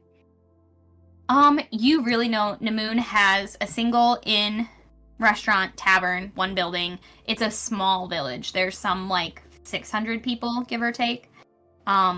Mostly people who make their living off of resupplying food and fresh water and stuff to people traveling along this path. You know that the road, mainly called the Sableway Trade Road, runs past this town, so this is just one of the stops along that road that people usually make. The Sableway, with that 19, you know that it's named for its, like, dark, rich soil that sort of borders the road. And it is a vital artery for merchants, travelers, scholars, journeying between all these inland settlements of Nurdistands, and Nurdistand's bustling port city on the coast. So this is, like, one of the main roads to get there. It's super well maintained. This, like, actual road is well maintained by the city's sort of governing naval forces to ensure the safe transport of goods, to deter bandits who look to prey on these kind of caravans laden with all these, like, magical tomes, fine textiles, exotic spices. You know that along the route, you'll mostly pass through, like, rolling farmland, really dense stretches of coastal woodland, sort of like what you've been traveling through, and then, a couple outposts that will be along the way for you to rest at night and rest your horses and water your horses before you finally reach Nurdistand. So that's what you would know, I think, about with that roll. It was a good roll about Namun. Okay. Perfect. Are the passengers from the second barge with us? Are they traveling north? So, as far as passengers go, Priya and Diana are continuing to Nurdistand with you. They are the two candle makers. Falk was coming specifically to Namun to deliver a message. That's the Aarakocra messenger. And then Jade is continuing on to Nurdistand with you. So everybody except Falk is going to continue. And then the Lantern Guild are turning the barges around That's Run, Sava, Riaro, and Zelda. They're all going back south. But the Triune Sentinels are staying with you to, continue patrolling the road.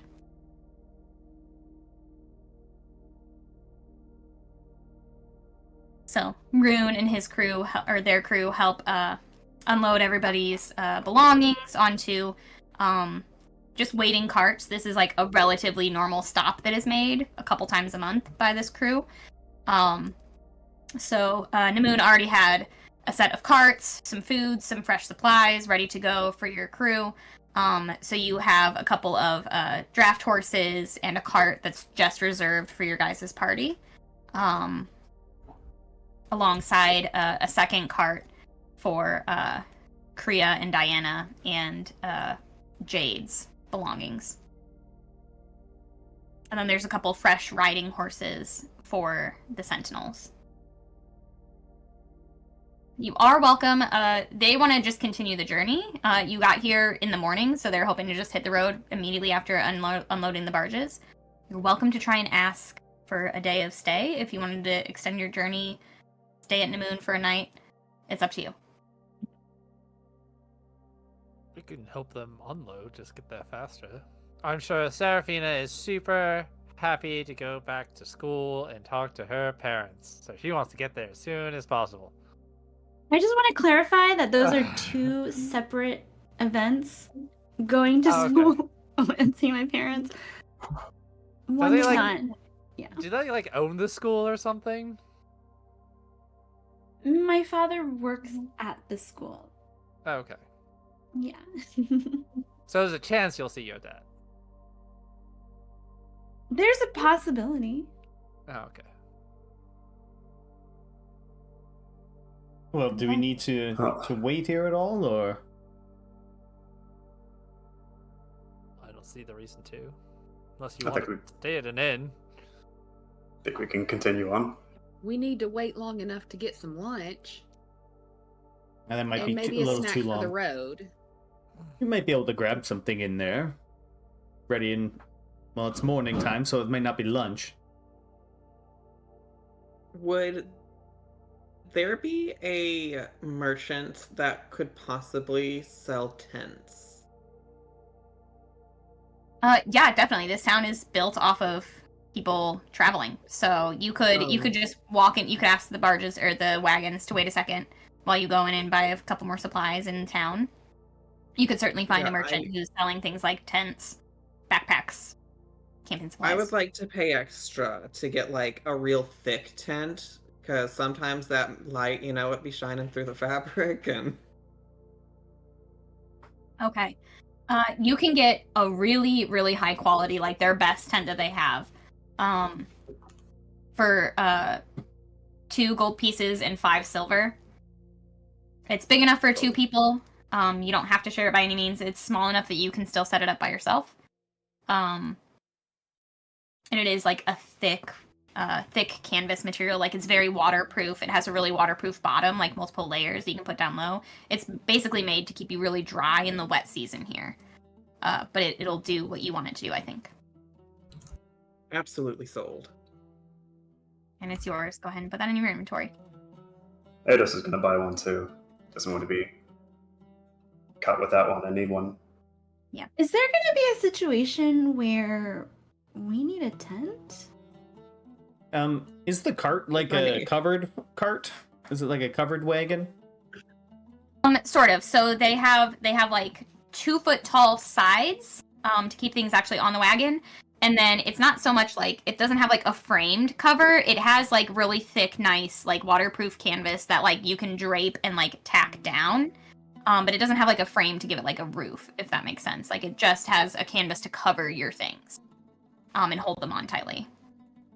You could feasibly like try and find a way to turn it into like a covered structure of some kind.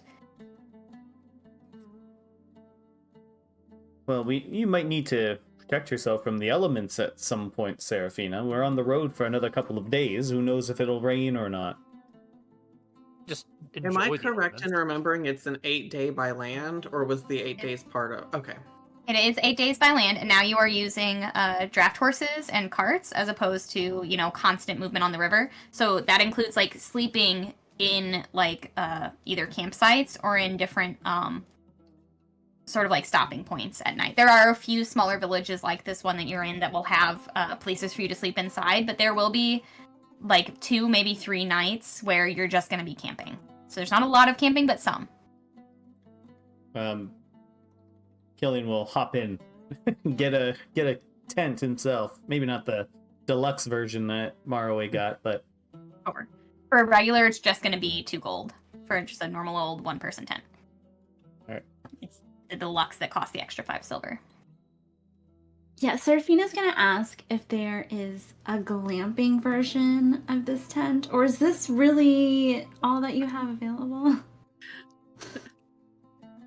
Roll persuasion. See how much they like you. You city girl. 18. 18, that's so good. She says, how good would you be at light carpentry?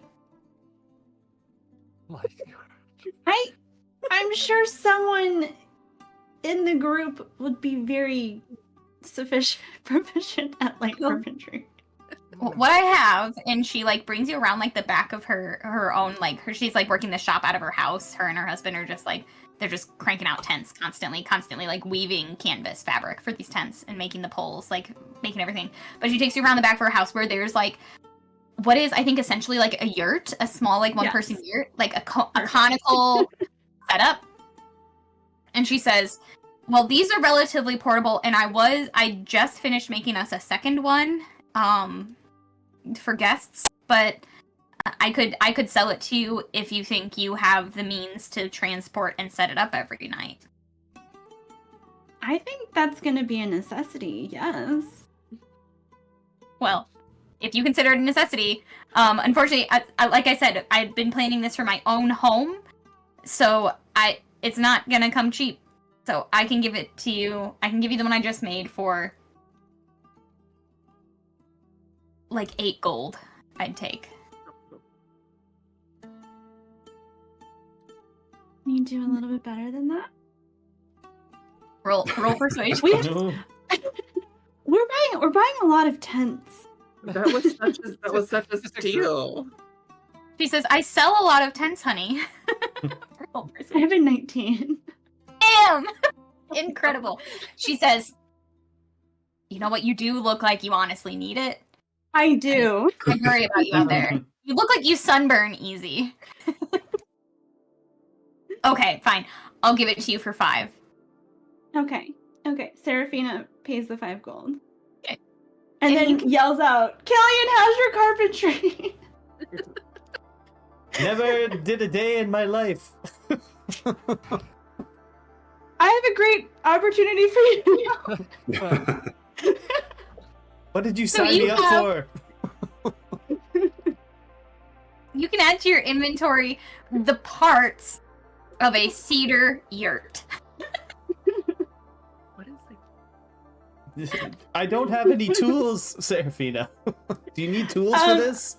Does it come with tools? Does it come with little tools? Little tools. You rolled Like a what, little 18? pack. 19 for persuasion. 18. She'll give you the hammer, she'll give you the pins, the nails, the bolts, And just to be clear, this is something. the hardware. Go ahead. Just to be clear, this is something you'll also have to break down every night too, right? Or every morning. Yeah.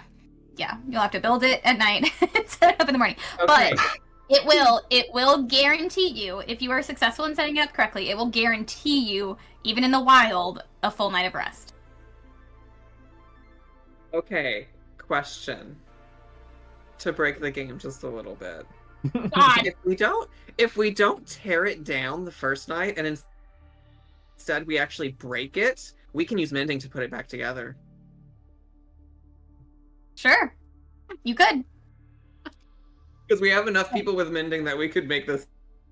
We Now just I- wake up and rage. At the You know yard. what else you could just pick it up and put it on the cart.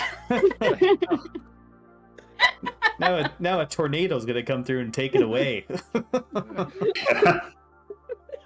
Okay, and with that, as we purchase a yurt, some tents, all the other necessary road supplies, let's take a quick break. This is chaotic. Okay, we're gonna take a 10-minute break, so come back at 9:55, 5 minutes until the hour. We'll see you shortly. Thanks, friends.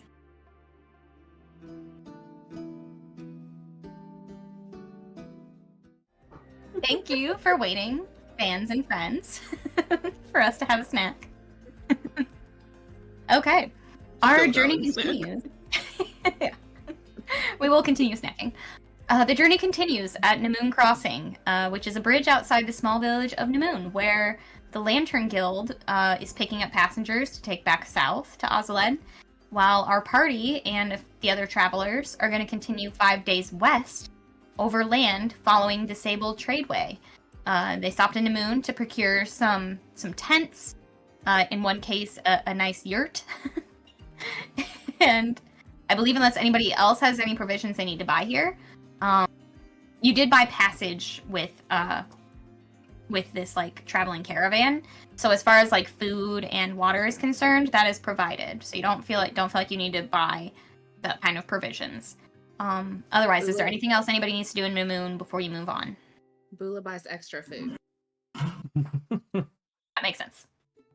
Well, that checks out. You're able to buy, I think you would probably buy like 5 days of provisions for like 5 silver. Which I know with Bula will be gone in 2. Mhm.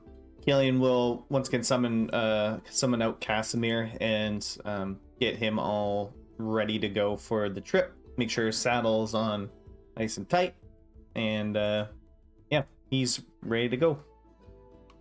Okay. And the wagons do have, they're 2 like pretty large wagons. They do have room for people to like sit in them, along with like on top of their own like personal crates of items or their trunks. But you do want to be moving at like a horse's pace. So you are welcome to, if you would rather ride on your own horse, like Killian is choosing to do, you're welcome to go and sort of rent a horse at the stables in Namoon. Otherwise, you can sit on the wagon and ride. Seraphina's sitting on the wagon. Eidos is next. Nada, door. you're welcome to run. Can I run? I can do 50. That's almost as fast as a horse. When you need to take a break, you can jump up onto the wagons. There you go. That's good cardio. And it's good cardio. It's cross-country running. It's really good for you. Bula's Okay. gonna get her own horse. Okay, fab. Go ahead and just pay 5 silver here, and then you'll return it in Nurdistand for people traveling back. Almost like a rental car. Okay. Go ahead. Who, besides the sentinels who are keeping watch, you're all welcome to like help as you travel along this road. So if anybody would like to roll survival, just to keep an eye out, make sure, you know, nothing crazy is on the horizon. This is a well-traveled road, so it's not going to be a high DC.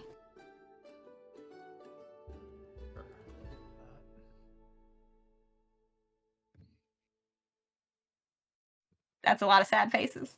I rolled in that one. 12. Oh, no. And I'm good at survival. Yeah, but you're hungry. Yeah, there's that. Yeah. You've been used to city eating. Eidos? I rolled a 13. Anybody else? 15. Okay. Bobby's gonna be like 28. Oh no, I already said mine. I had a 12. Should have been a 14, but your boy's sleepy. Yeah. Alright, so Yep. I got 15. So. Okay, yeah. Those rolls, those of you who are watching are confident that, you know, beasts and creatures and animals stay pretty clear of this well-traveled highway. It's like, it's not quite a dirt road, it's not quite a paved road. It's just well kept. It's wide enough for wagons to pass side by side. And you do pass quite a few other traveling groups or individual families or just other sentinels riding along on their horses along the way. And with those rolls, nothing really wild happens. And we're gonna jump ahead to day 6 of travel. At which point, you know, you're pretty well used to the scenery by now. You're going from from less wetland but still more jungle biomes to really rich farmland, like miles and miles of places where the trees have been cleared, and this like dark fertile ground has been used for providing food for the major city.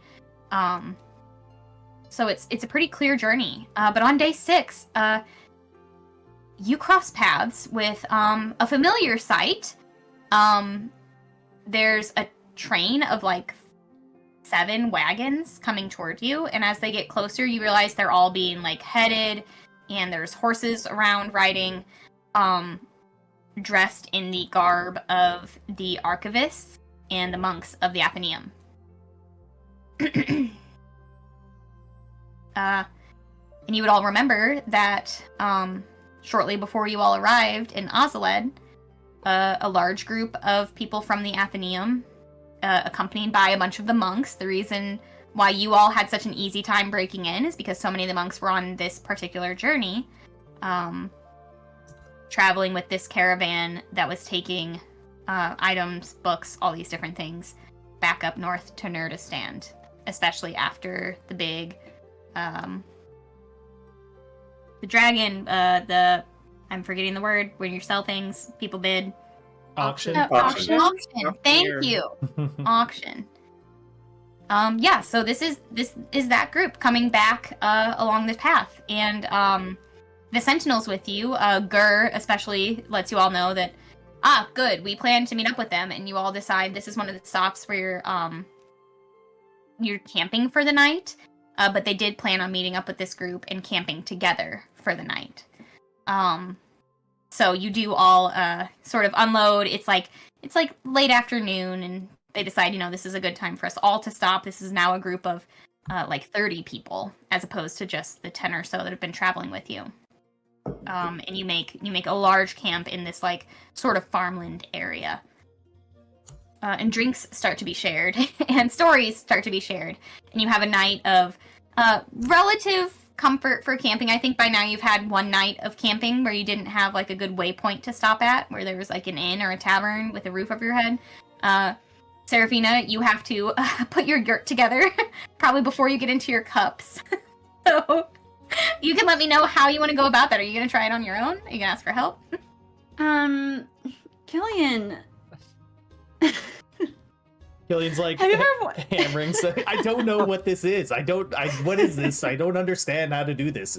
Is there a book on how to do this? Yeah, are there Zada's like just gonna IKEA watch- instructions with like 2 Zada's people? just gonna watch an amusement Exactly. this entire time. The IKEA instructions are written in Dwarvish. Can you tell me what this means? I don't understand. I fought monsters, and somehow this is harder than that. I mean, it can't be much different than putting up a barn. Bula, why aren't you helping then? She comes over and she starts telling you like where to put things, and it's making it look much less like a yurt and more like a chicken coop. So what I'm hearing is that Bula is giving Killian the help action as Seraphina watches. Is that correct? Yes.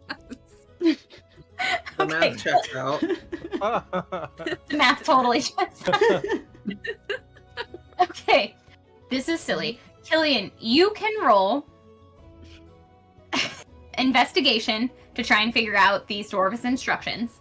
You can roll performance to try and look like you know what you're doing, or you can roll sleight of hand to actually just figure out how this thing gets put together. All right, and since Bula's helping, I get advantage? Question Yeah. mark? Yes, since Bula's helping. It All might right. end up looking more like a chicken coop, but All right, well, we'll do sleight of hand. Oh, you know what? That's a 23. There you go. I knew you could do it. I knew you could do it. So this thing was, when you first saw it actually set up, it's a cone, like with a floor, raised up off the ground. The way you all have built it with Bula's help and Killian's how-to, it is now what we would know as humans on Earth as a real yurt. Like, you gave it like walls, vertical walls, and a slanted conical roof. and you call that good. It has a floor. It's raised about 2 feet off the ground. You gave it a couple steps to get up into it, and it has a door, and it seems to be pretty waterproof, and it smells nice because it's fresh cedar. Ooh, Serafina has a yurt well built enough that she will have a full night of rest easily. I owe you guys dinner tonight. Thank you. Would we just get dinner for free? Shh. I was just about to ask the same thing. Shh. Where are you getting dinner? Okay, but yeah, you all have a night to hang out with all these archivists and the monks and camp. There's a couple different campfires and one big bonfire people are cooking on, sharing food. They cracked open a barrel of beer that they're sharing and passing out. Fina is gonna try to get cozy with one of the archivists to see, just to inquire about the whereabouts of that cloak that she had tried on at the auction. Of course. Okay.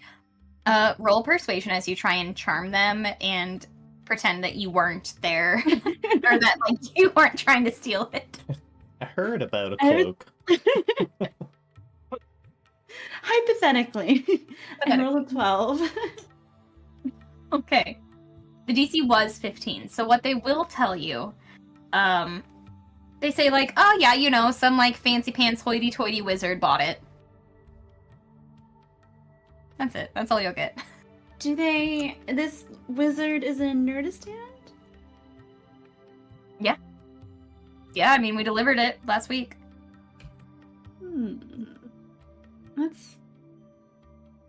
That sounds very interesting. Thank you. How many wizards could there be in this? I really hope when we go meet Serafina's parents, her dad is wearing it. Yeah. Like, look at this new cloak I got.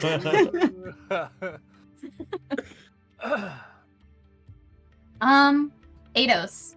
Yeah. What's your passive perception? 14. 14. Yeah. What do you think you're doing, first of all, around this bonfire as dinner is being served and your friends have just finished building this weird cedar structure? I was gonna go see if I could talk to Jade. Okay. Yeah. Okay, cool. Yeah, Jade has like really kept to themselves, but they are a drow and they've been on the other barge, so they haven't really been around you much, but during the few stops you have had, and especially back when you guys left the barges, you've noticed her notice you. Drow aren't the most common around here. Not super rare, but not the most common. Yeah. Yeah, he'll just come by with 2 drinks. I say, hey, Jade. I thought your name was Jade, right? I didn't catch your last name. Jade is fine. Jade is fine. Okay, well, I got this for you. We haven't had much of a chance to talk. I haven't seen a lot of our type around here. What brings you to Nurdistand, I'm assuming? I'm a miner. I'm looking for work. He quickly takes his drink back, and then before he realizes it was a pickaxe kind of miner.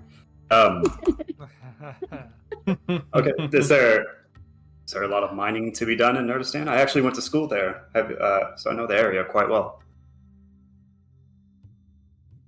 Well, I have spent the last few years in the dwarf lands in the desert, and I was hoping to find a mine a bit cooler and darker, frankly.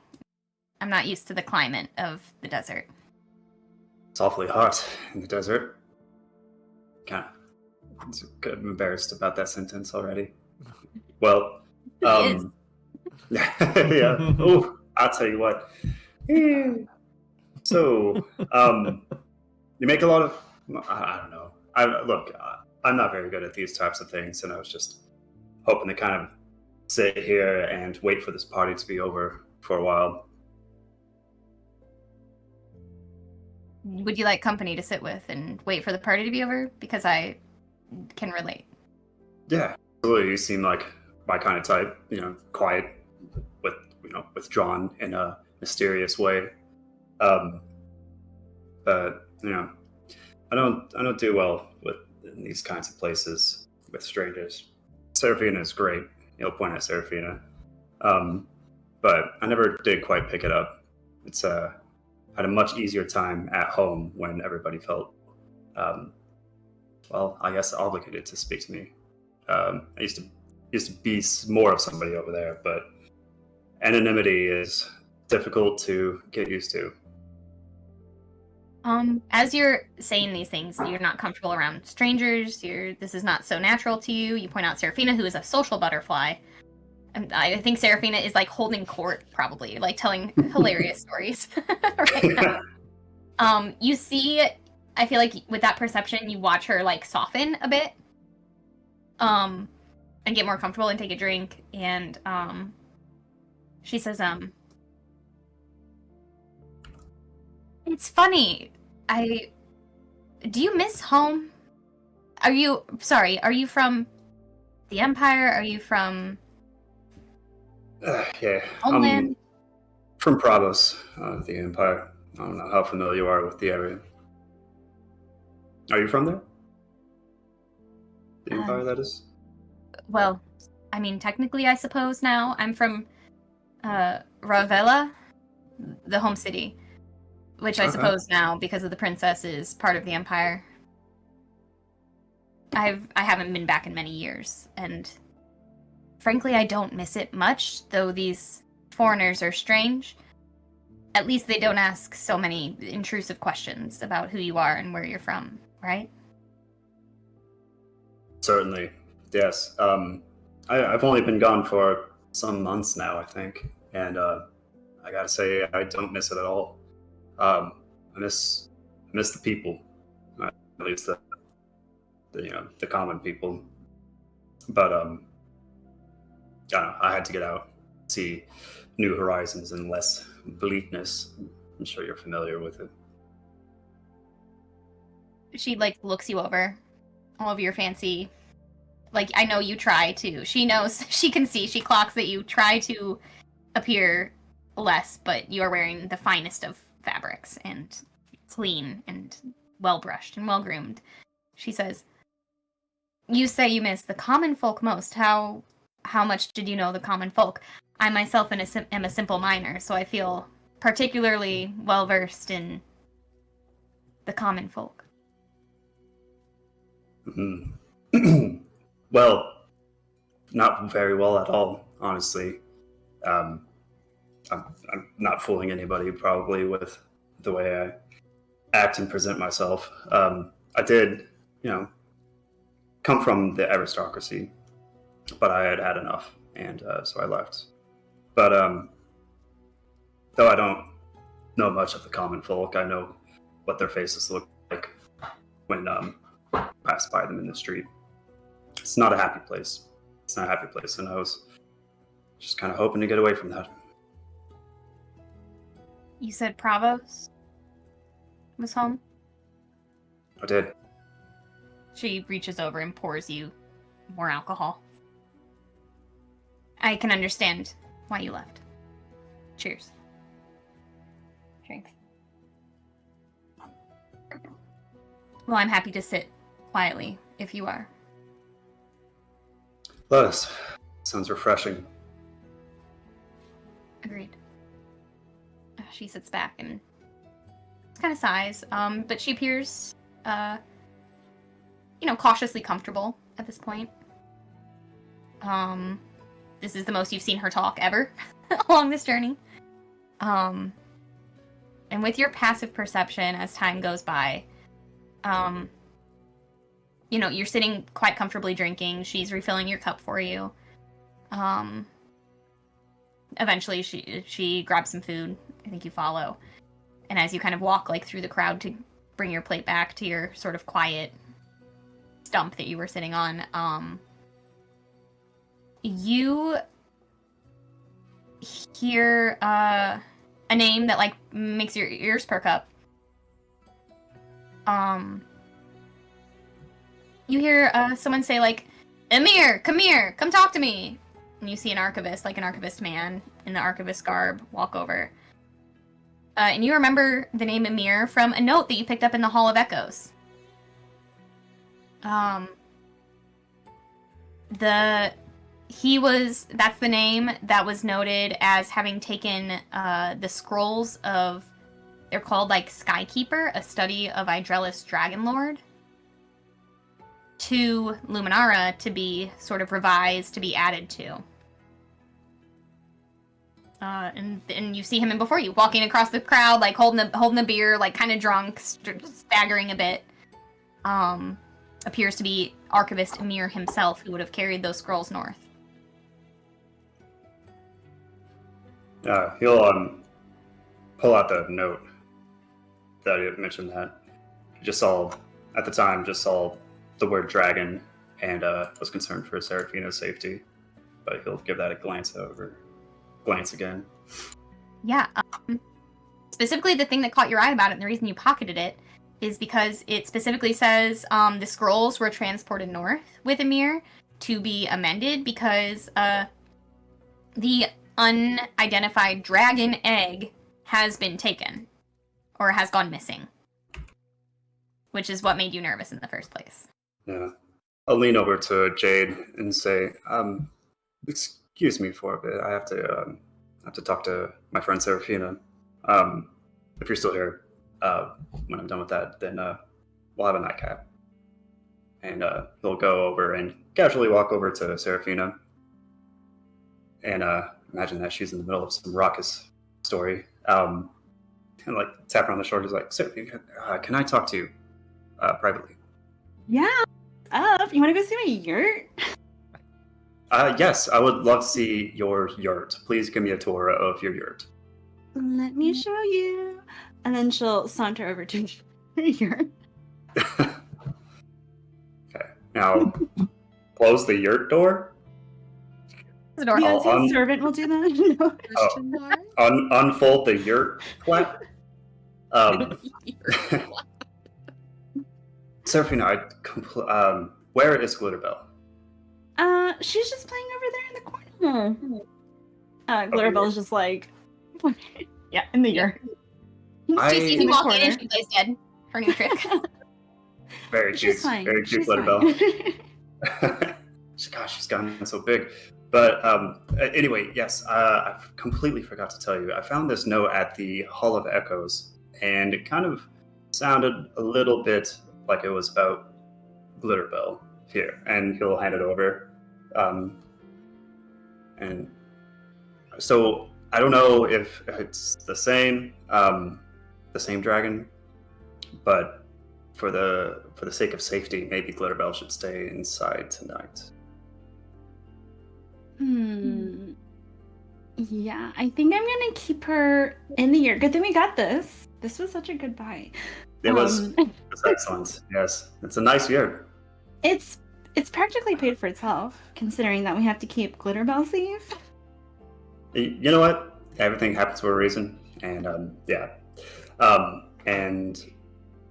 so that's perfect. Just lock your yurt door, and make sure that Glitterbell doesn't come outside. I don't want any more, information about this lost dragon to get pointed at us. Yeah, who's looking for her? Probably the people who own the egg you stole. Yeah, yeah, they might be a little Well. peeved. Yes. I don't know if I'd put it that way. Oh, how would you put it? How'd you put it? It's It was a little just volunteer- there. Yeah. volunteer incubation. Okay. Yeah, I'm keeping her safe. Look Yeah, how that's happy good. she is. Hey, she looks great. She's doing that for a long time. I hope that she's not playing anymore. Hope that she's still playing. But Her tail twitches. yeah. Oh, good. Yeah, fine acquisition all around. However, it definitely was most certainly absolutely illegal what you did. So somebody is looking for this dragon, and maybe let's not let them find it. Okay. Thank you so much for keeping this a secret. Does anybody know about Glitterbell? Glitterbell? And that people are looking for her? No, I completely forgot about the note until I heard Amir's name out there. He's an archivist. Yeah, so that's my bad. So hopefully no one else has seen the dragon and reported back. But you might talk to him about it. I don't know. See how much people are looking. I could talk to him if you want to keep your name away from him. I don't mind talking to him. His name's Amir. Yes. What does he look like? He's wearing robes and he's drunk. And he has that, that archivist facial hair. You know the one. Yeah. Yeah, it just kind of looks like your everyday archivist. Yeah. I think I saw him. Oh yeah, you know the one. Okay, well, yeah, thanks for letting me know, and thanks for looking out for Glitterbell. I mean, she seems happy, right? She's in a good spot. Yeah, I mean, I don't know what her other home was. Maybe it could have been even better. Maybe they have better snacks. But yeah, she seems quite happy with you. She seems healthy. Okay. Yeah. All right. Maybe, if you're worried about the moral repercussions, I think you shouldn't, because it was in a cage anyway, right? And we know it's good with you. We don't know how good it would have had it elsewhere. They could have been using her for all sorts of crazy things. So I think she's happy here, and she's got the index to play with. So I think she's gonna have a good time. Yeah, it's quite a trio you make with your index, dragon, and you. Well, this is a 3-person yurt, so. Okay. Well, I'll see my way out, and I'll leave via the yurt door. I like to think the door is like one of those accordion camper doors. Yeah. Not quite a door, not quite a flap. As Eidos opens the door, I think Morrowind would be kind of standing there, just kind of twiddling his fingers. In Sylvan, he's going to say, I was wondering if you would perhaps talk to me for a little bit. And Eidos will answer back in Sylvan, certainly, and close the accordion yurt door. And is something bothering you? No, I just... when you speak like I do, you have a funny accent, and it reminds me of the refugees from home. I wanted to hear it more. Yeah, certainly. And we don't run across a lot of speakers of Sylvan in our travels, I've noticed. I thought there would be more of us. One would think, but here we are, just the two of us. That's all right. Two people make a party. Are you having I suppose you're correct. Yeah. Are you having a good time at this party, speaking of which? It's different from the parties that I was used to. But everyone seems happy, so that's good. Eidos will make his way over to a log and sit down, kind of gesture to beside him for him to sit. It's like, well, tell me more about what you're used to. I don't know much about your home. Well, usually it was covered with flowers, and if I'm being quite honest, normally the people were quite scared. Most of them had just come from being attacked or whatnot. But we did what we could to make them comfortable. And as he's talking, he's gonna pull out the chess piece he's been working on and kind of keep working on it as he's talking. I have a dragon chess set. Would you like a different piece? I don't know. I wouldn't want to take one of your pieces from you. But I would wonder if... and then he's gonna pull out one of his pieces, and it's gonna be the Black Bishop. I was wondering if you would like this one. So take it and look it over. Is it just an ordinary chess piece?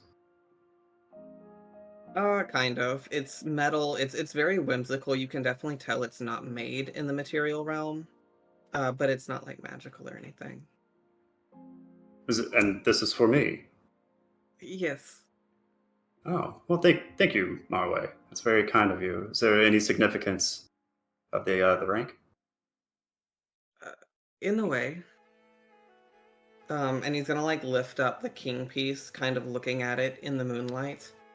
Where I'm from, people often find themselves a court. We were a little fixated on chess, so we kind of modeled a lot after it. You see, the ruler would be the king, usually needing protection. Would be there to help them. In a way, I've come to rely on you quite a bit. And even if it's only through speaking occasionally, I find great comfort in your company. And I yours, yeah.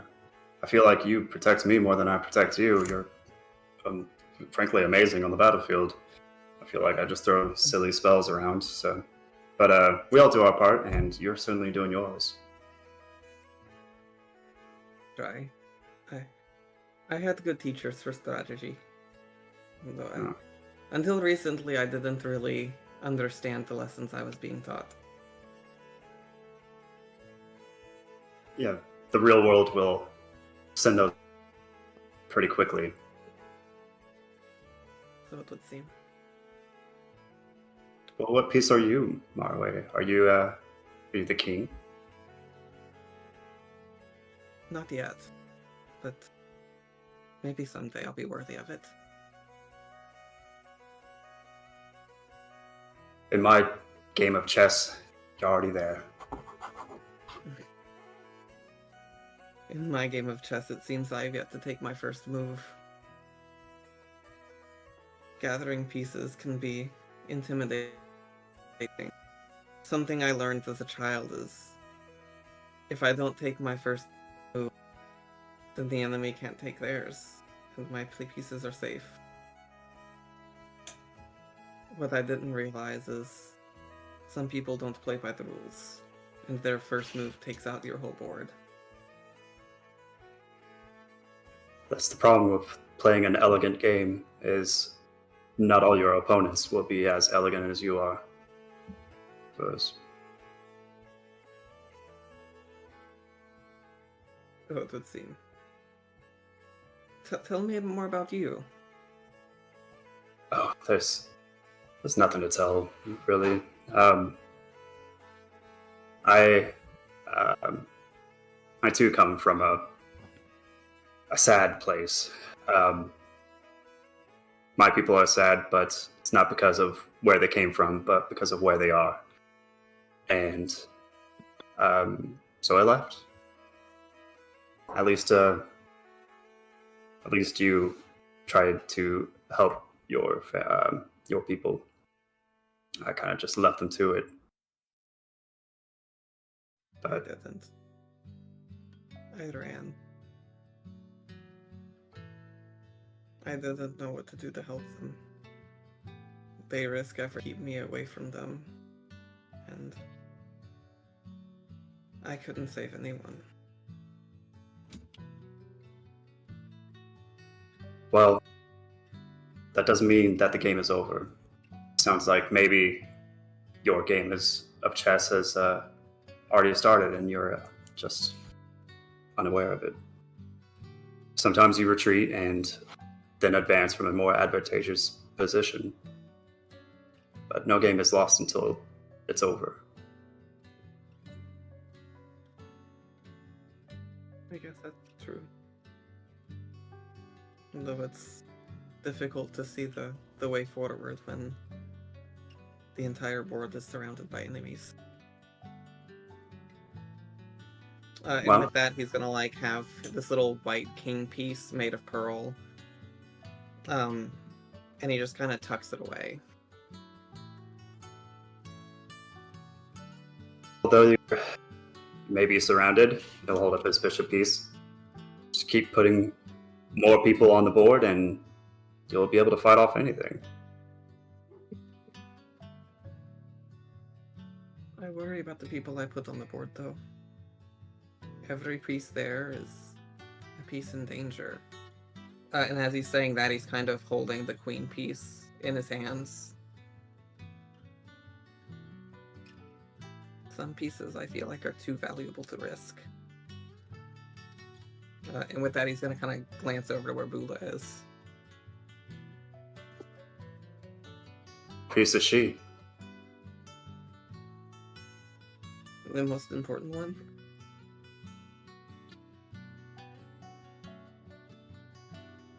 If she's truly that important to your game, then I'm sure that you and all of us, your friends, will do whatever it takes to protect her.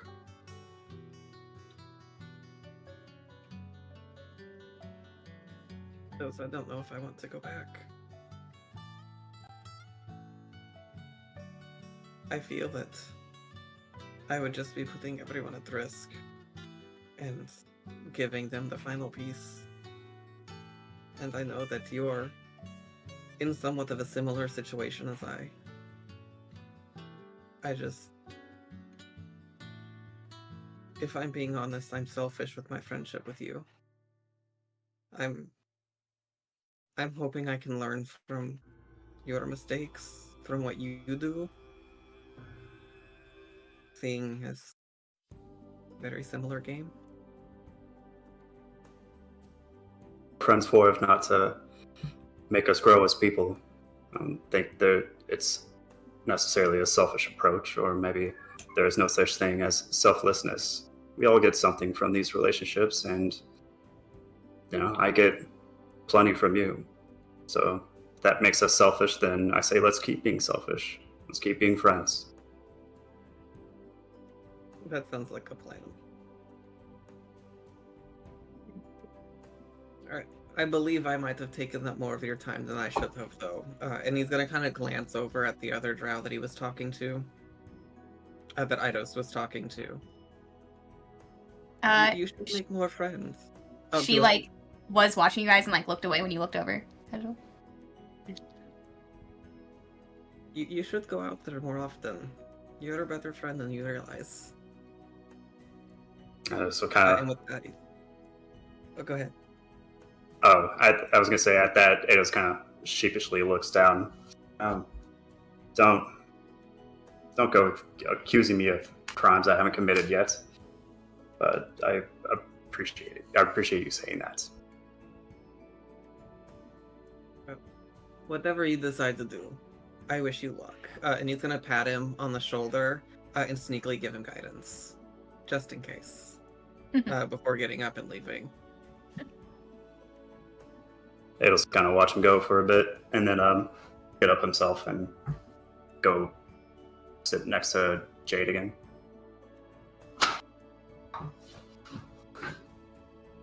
She plays it cool. Kinda everything's normal. Yes, sir. Seraphina, do you come out to find, or do you come back out of the yurt, or are you staying in the yurt? Seraphina will wait for the yurt to open for her, and she'll step out.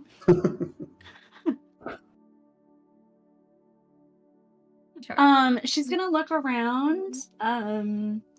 She's gonna try to find Amir, the archivist, who is wearing an archivist robe and has the face of an archivist. The facial hair specifically? The facial hair. Yeah, the facial hair of an archivist. So You know how they always do it. Yeah. He's got, you've seen different, versions of this on many of the male archivists. It's Okay. this, handlebar Hulk Hogan mustache. Okay.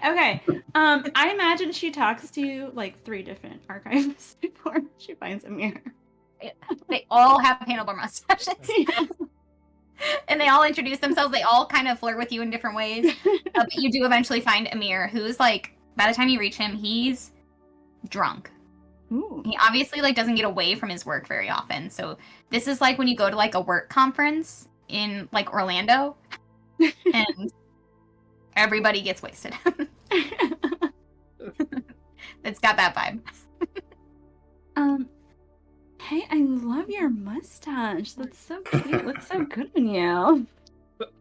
Well, thank you very much. The hair looks good on you. Oh, I like that color. thank Smooth. you. It's natural. I get it all the time. I believe you. It looks it.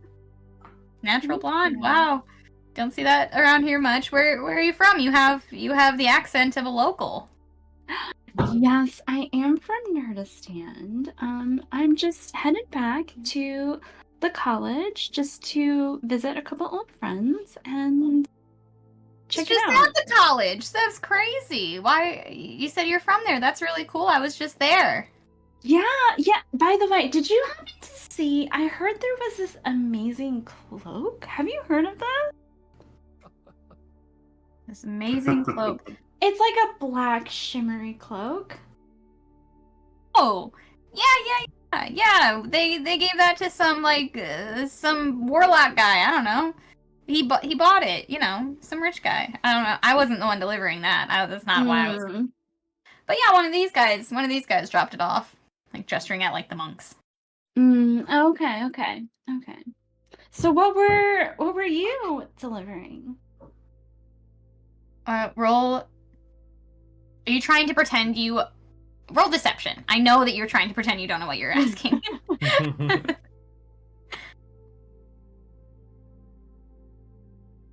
14. Okay, that's good enough. He's drunk, so the DC was only 10. He says, oh, well, I'm an archivist. I was delivering some scrolls. Oh, tell me more. Tell me more. What kind of scrolls? Were they interesting? I mean, do you like dragons and dragon gods? Yes, I mean, it must have been pretty important if they got you to deliver them. They sure were. Sure, yeah. I was put in charge of the only scrolls about Idrelis. Dragonborn. Who's Yeah. that? You don't know about Idrelis? I don't. Girl, Tell me all about it. I thought you Really went to quickly. school. Go ahead. As I see Eidos walk up to her, to the girl, and Seraphina walk over to this guy, I want to switch my guidance to casting Bless on Seraphina, Eidos, and the Drow girl, just so she can help get her courage up a little bit. Oh, okay. Ooh, Okay. these are getting spicy. Ultimate wingman. Truly the ultimate wingman. You are clocking everything happening here. Incredible. Okay. What was the last question you asked him? Who's Idrelis? Yeah. Who's it? Oh, you asked me. I thought you went to school. Oh, yeah. Like, I thought, wow, well, I can teach you, I guess, if you want to know. Yeah, I wasn't really paying attention, but I'm sure I would if you told it to me. Well, I'm a big reader. I'm top of my class kind of guy, right? Oh, you're So- so smart. Yeah, that's right. I am. Yeah, so I read those scrolls. I wasn't maybe supposed to, but I did, because they're interesting, right? So Idrelis is Naughty. this, like, I mean, he's, like, not a god, but he is a god for the dragons. I mean, it's with dragon stuff. He's in charge of the dragons.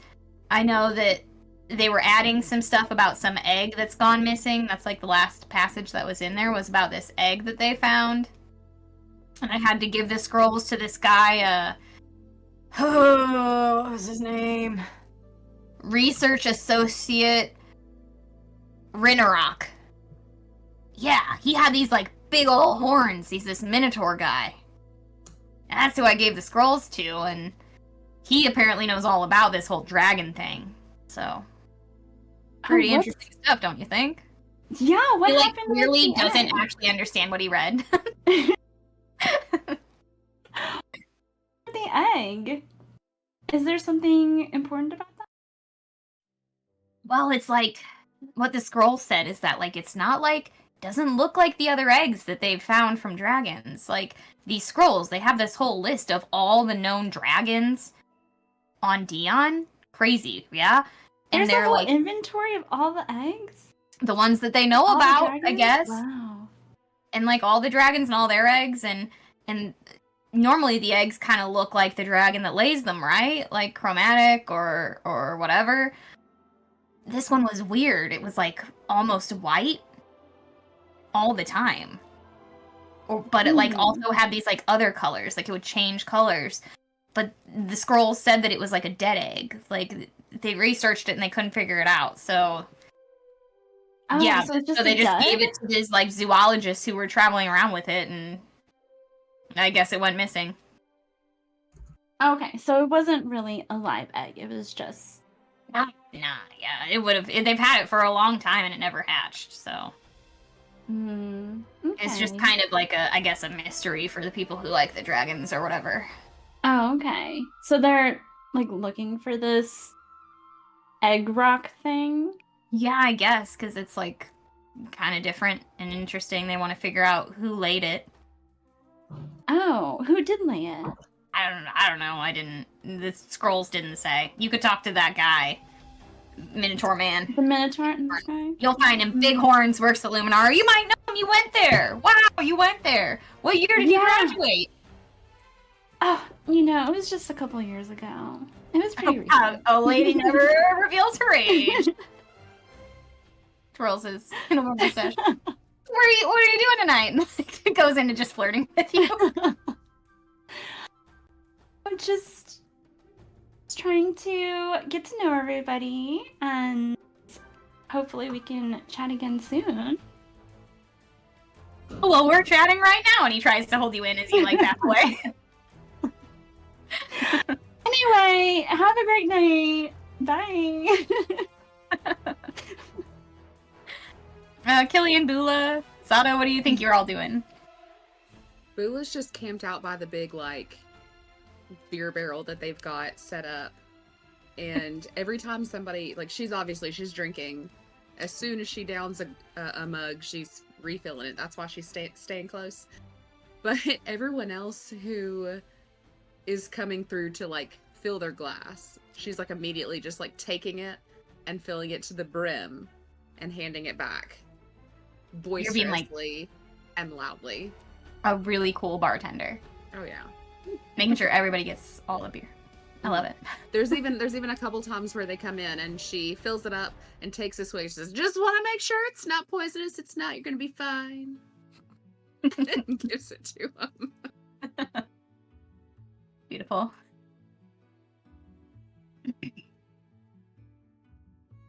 Zana will probably be kind of edging the edge of everything, just kind of observing his friends, trying to see what they're all up to, trying to figure out like what's going on with each individual person, trying to figure out, just general vibe, and then just kind of keeping to himself. Probably trying to be as stealthy as possible, so just not trying to be seen by anybody that he's just observing. Okay. Considering you are a lean-in and you're huge, go ahead and roll just like stealth as you just try and blend in with the crowd. I mean, like, I would go outside, not out like in the crowd. I'd be like outside, like. Oh, you're like hiding in the trees. You're hiding. Yeah. Sure. Roll stealth. 21. 21. Okay, I'll allow you to learn some stuff on that. That's pretty good. 22. Sorry, 22. Even better. Okay. What you're able to learn, staying sober, staying hidden, just listening to conversations. You're listening to everybody's conversations, and this is mostly monks. Like, there's only a few archivists that actually traveled with different things, but the monks were like supposed to deliver the people who weren't from Azuled back to Nurdistand, their home city. So this crowd is mostly monks. You learn that they are from the Order of the Shrouded Scribes, a very particular monk order. You hear them just kind of talking about, various life things, but mostly about work, because these are essentially just colleagues who live in the same sort of monastery in Azuled. This particular like sect of the Order of the Shrouded Scribes are obviously based out of the Athenaeum. And with that really high roll, you're able to hear different conversations that essentially add up to you being able to like learn about what they're about. They believe that knowledge is a gift from the divine. It's like a manifestation of both mortal ingenuity and cosmic order. And to them, like, every piece of recorded thought or crafted art is the thread in the tapestry of existence. Like, they think that losing even a single thread of knowledge risks unraveling the whole structure of life. And you learn, like, we watch them as the night goes on, and while they're, drinking slowly, they're not drinking much. They're drinking enough to, get on to have a good night of sleep when their shifts end. But they are taking, the conversations you hear between them themselves are, like, they're taking this job very seriously. They took the task of traveling these archivists and all of these different tomes and scrolls and magical items north and then bringing the archivists back south. This is something that's of, like, deity level importance to them. And they really, really, take seriously the exchange of knowledge and the preservation of knowledge. Yeah, I think that's a good amount of information you would have found with that roll, just listening to the crowd.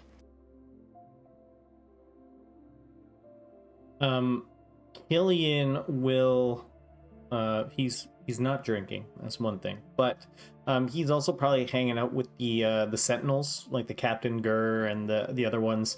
They probably have a lot of similarities in terms of defending the people, things like that. So I'm sure they probably traded some stories about things they've come across in their journeys and monsters they've battled against. I know Killian will probably talk to them and gush about his time back in Cordia, where he had to fight bullywugs and some zombies and things like that all through the cursed lands of Cordia before coming to the middle continent. Yeah, they love sharing stories about bullywugs with you because that is like one of the big, like the not so civilized populations within Nurdistand. The big like holdouts are like sort of like religious fanatic bullywug tribes of people deep in the swamp. They share back their stories of like different like goblin encampments that they've had to fight, different bandits and like kobold bandits that they've had to like veer off of the road and get to leave them alone. But they're mostly like Nurdistand seems pretty well run because they don't have a lot of stories of them having to use like direct violence against these different groups. Typically, like when they learn that there's a whole community of like intelligent creatures who feel the need to rob and maraud and like pirate these roadways. Nurdistand has a pretty good reputation, it seems, of like learning how to support these communities as opposed to arresting and enacting violence on them. So you have like a really nice conversation about like how to like build community with the people who exist, because that's something that Nurdistand does pretty well, actually, and is you learn a bit more about like the structure of politics in Arendriel. It's a triumvirate, which means it's run by a council of 3, consisting of a human, an elf, and a dwarf, dating all the way back to when the dwarves of Thrasnulim, which is this like desert part of the middle continent, and the elves of Arendriel, what is now Arendriel, and then the humans of sort of Lena Myrna time period, when they were all sort of vying for all these different mines, all the different resources and wetlands and farmable land.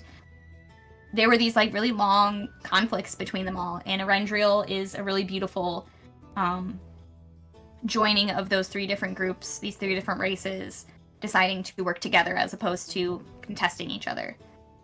So you learn quite a bit about that from them, and it brings you a little bit of comfort. Like, this is a place where community is really valued, and especially community with people who are not like yourself.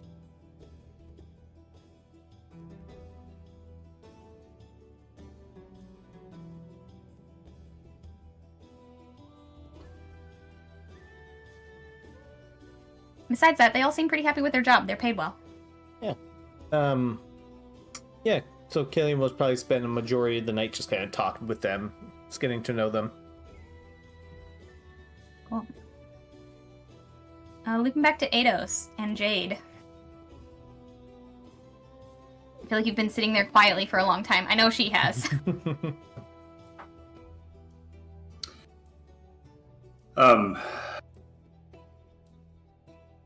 Yeah, I mean, I think he's just kind of sitting quietly next to her. Maybe there's a little bit of trying to think of something to say that isn't going to make him sound posh or boring. Like every now and then, like a. Yeah, just like, yeah, just for the cameras. Yeah, but it's like, I don't know. So how long do you think you're gonna stay in Nurdistand? She like jumps a little. As soon as you say anything. Do you come here often? You're funny. How long am I gonna stay in Nurdistand? Yeah. Well, honestly, it's just kind of a stopping point. I hope to make it as far as Nullwood to the north. They actually have quite a few emerald mines that I kind of hope to find work in. Sure. From there, I don't know. I'm just looking for work, you know.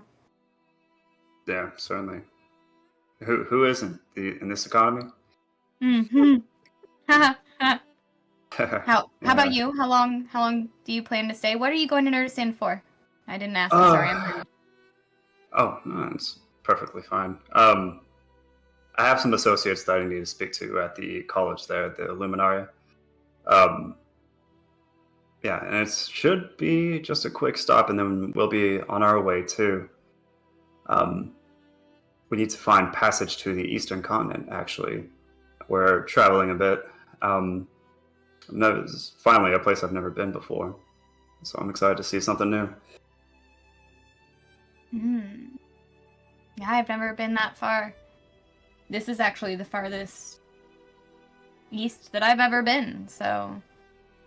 You think maybe some she gets like real shy, like she goes kind of purple as she blushes in the dark. Do you think someday you'll come back this way, and you can tell me about your trip? Well, I don't know where I'm going to end up next, actually. See, I'm on the road quite a bit, but if I ever do come back this way, I would certainly love to reconnect with you and regale you with all my stories. Hopefully I'll have some more interesting ones by then. I would like that, I think. Well, sounds like you're pretty transient yourself. Might be difficult to find you. I have cousins. I have cousins in Marbrand, back in Thrasnulum. I could give you their address. You could write a letter, they would get it to me. Yeah, certainly. It's been a long time since I've made a new pen pal. I would enjoy that. Okay. She like fumbles in her bag and pulls out a little piece of parchment and a little quill and jots down an address. Her handwriting is pretty sloppy. She's like not at all very educated or not of a different class. Her handwriting kind of shows it. But she jots down an address quite embarrassedly and like folds it and says, it's okay if you don't write. Like, I'm no pressure. I like to hear about people who get to travel a lot. You know? Yeah. Yeah, certainly. I like to well, I guess it doesn't really matter what I like to hear since I don't have any address to reciprocate with. But yeah, if you want to hear somebody like me wax poetic about strange places, then I'd be happy to oblige. Okay. That'd be fine. She goes quiet again. Great. Zada is going to try to No, sneak you up son of a- behind Eidos and just give like a growl. As I am watching them, can I roll to see if I notice him coming up before this? Gotta beat a happens? 22. Yeah, you're welcome to. Roll perception. You're looking right at them. So it's not even passive. Directly at You're him. Mm-hmm. Gotta beat a 22. Where is stealth? Oh my, or not stealth, perception. Jesus, I have no idea what I'm doing. Hey Zada, Mm. I see you. You're trying to stop me. 23. Yeah, I am gonna try to stop you, actually. With that, respectfully, I would like to cast, Respectfully? I would like to cast Hold Person Okay, on Zada. Respectfully, of course. of course. That's Okay. wisdom. Yes, it is. All right, it's cleric's highest stat.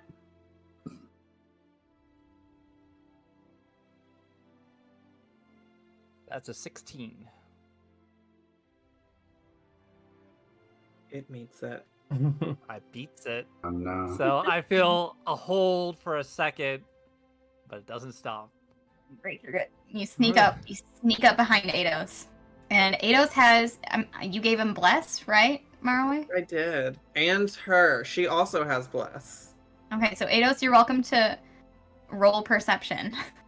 Perception. All right. Gotta be a 22. Lee. D4. I'm gonna need it. Oh. Wait. What is Oh? it? That is a 23. Oh wow. Damn.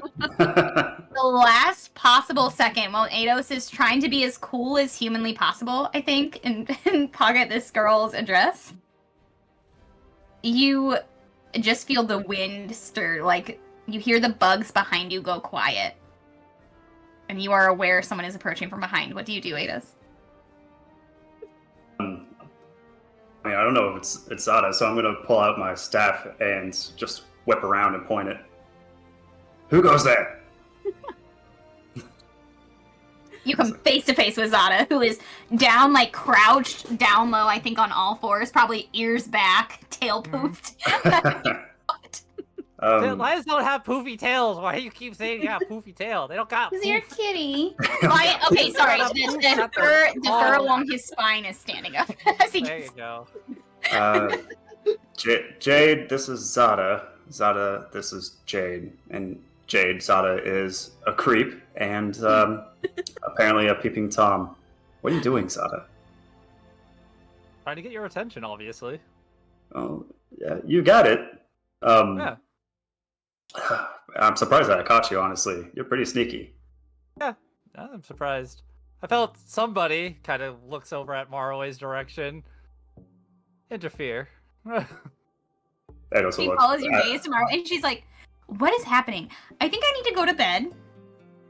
It's about to get rowdy. With just my silly friends. Could you leave, maybe? Looking at Zada. Me? Leave? I mean, You. I guess I could. Okay, Eidos, roll a persuasion right now for this whole conversation you just had, with You're advantage, and you're blessed. Ooh. Already get +7 to it. Come on. Oh, I'll need it. That's either 18. Oh, okay. That's 18. That was a natural one. Good thing you had been. She waits until Zada leaves, and then she says, "Do you have your own tent?" I do. Is it as warm as one that might be shared with a friend? It certainly gets warm in there sometimes. Oh, okay. Starts to walk away very slowly. Well, I think I misunderstood. I thought you were trying Might to. have. Okay, yeah. It'll keep you warm.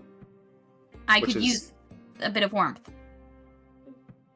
I could use some company. It's just over here. She follows you. Ados will leave the drink down on the ground. First time he's left a full drink ever in this campaign. And he'll follow her to the tent. And she... You spend a night. I'll let you decide what that means. As the party winds down, anything else anybody wants to do?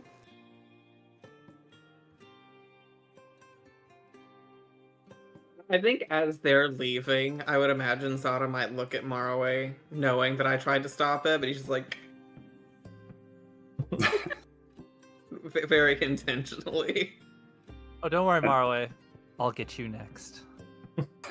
Good luck with that. I don't see myself awkwardly talking to anyone anytime soon. Oh, don't have to worry about awkwardly talking. I'll just come get you some other time. Good luck. I know things a lot scarier than you, big kitty. I think you guys are far enough away that there's like 2 monks between you just like watching this weird conversation. I'm gonna at that. I'm gonna set myself on fire. I'm like, oh, don't worry. Let's set myself on fire. Yeah, I'll use my Wild thing.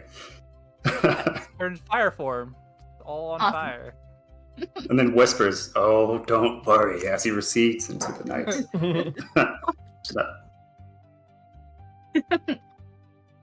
Incredible. Okay.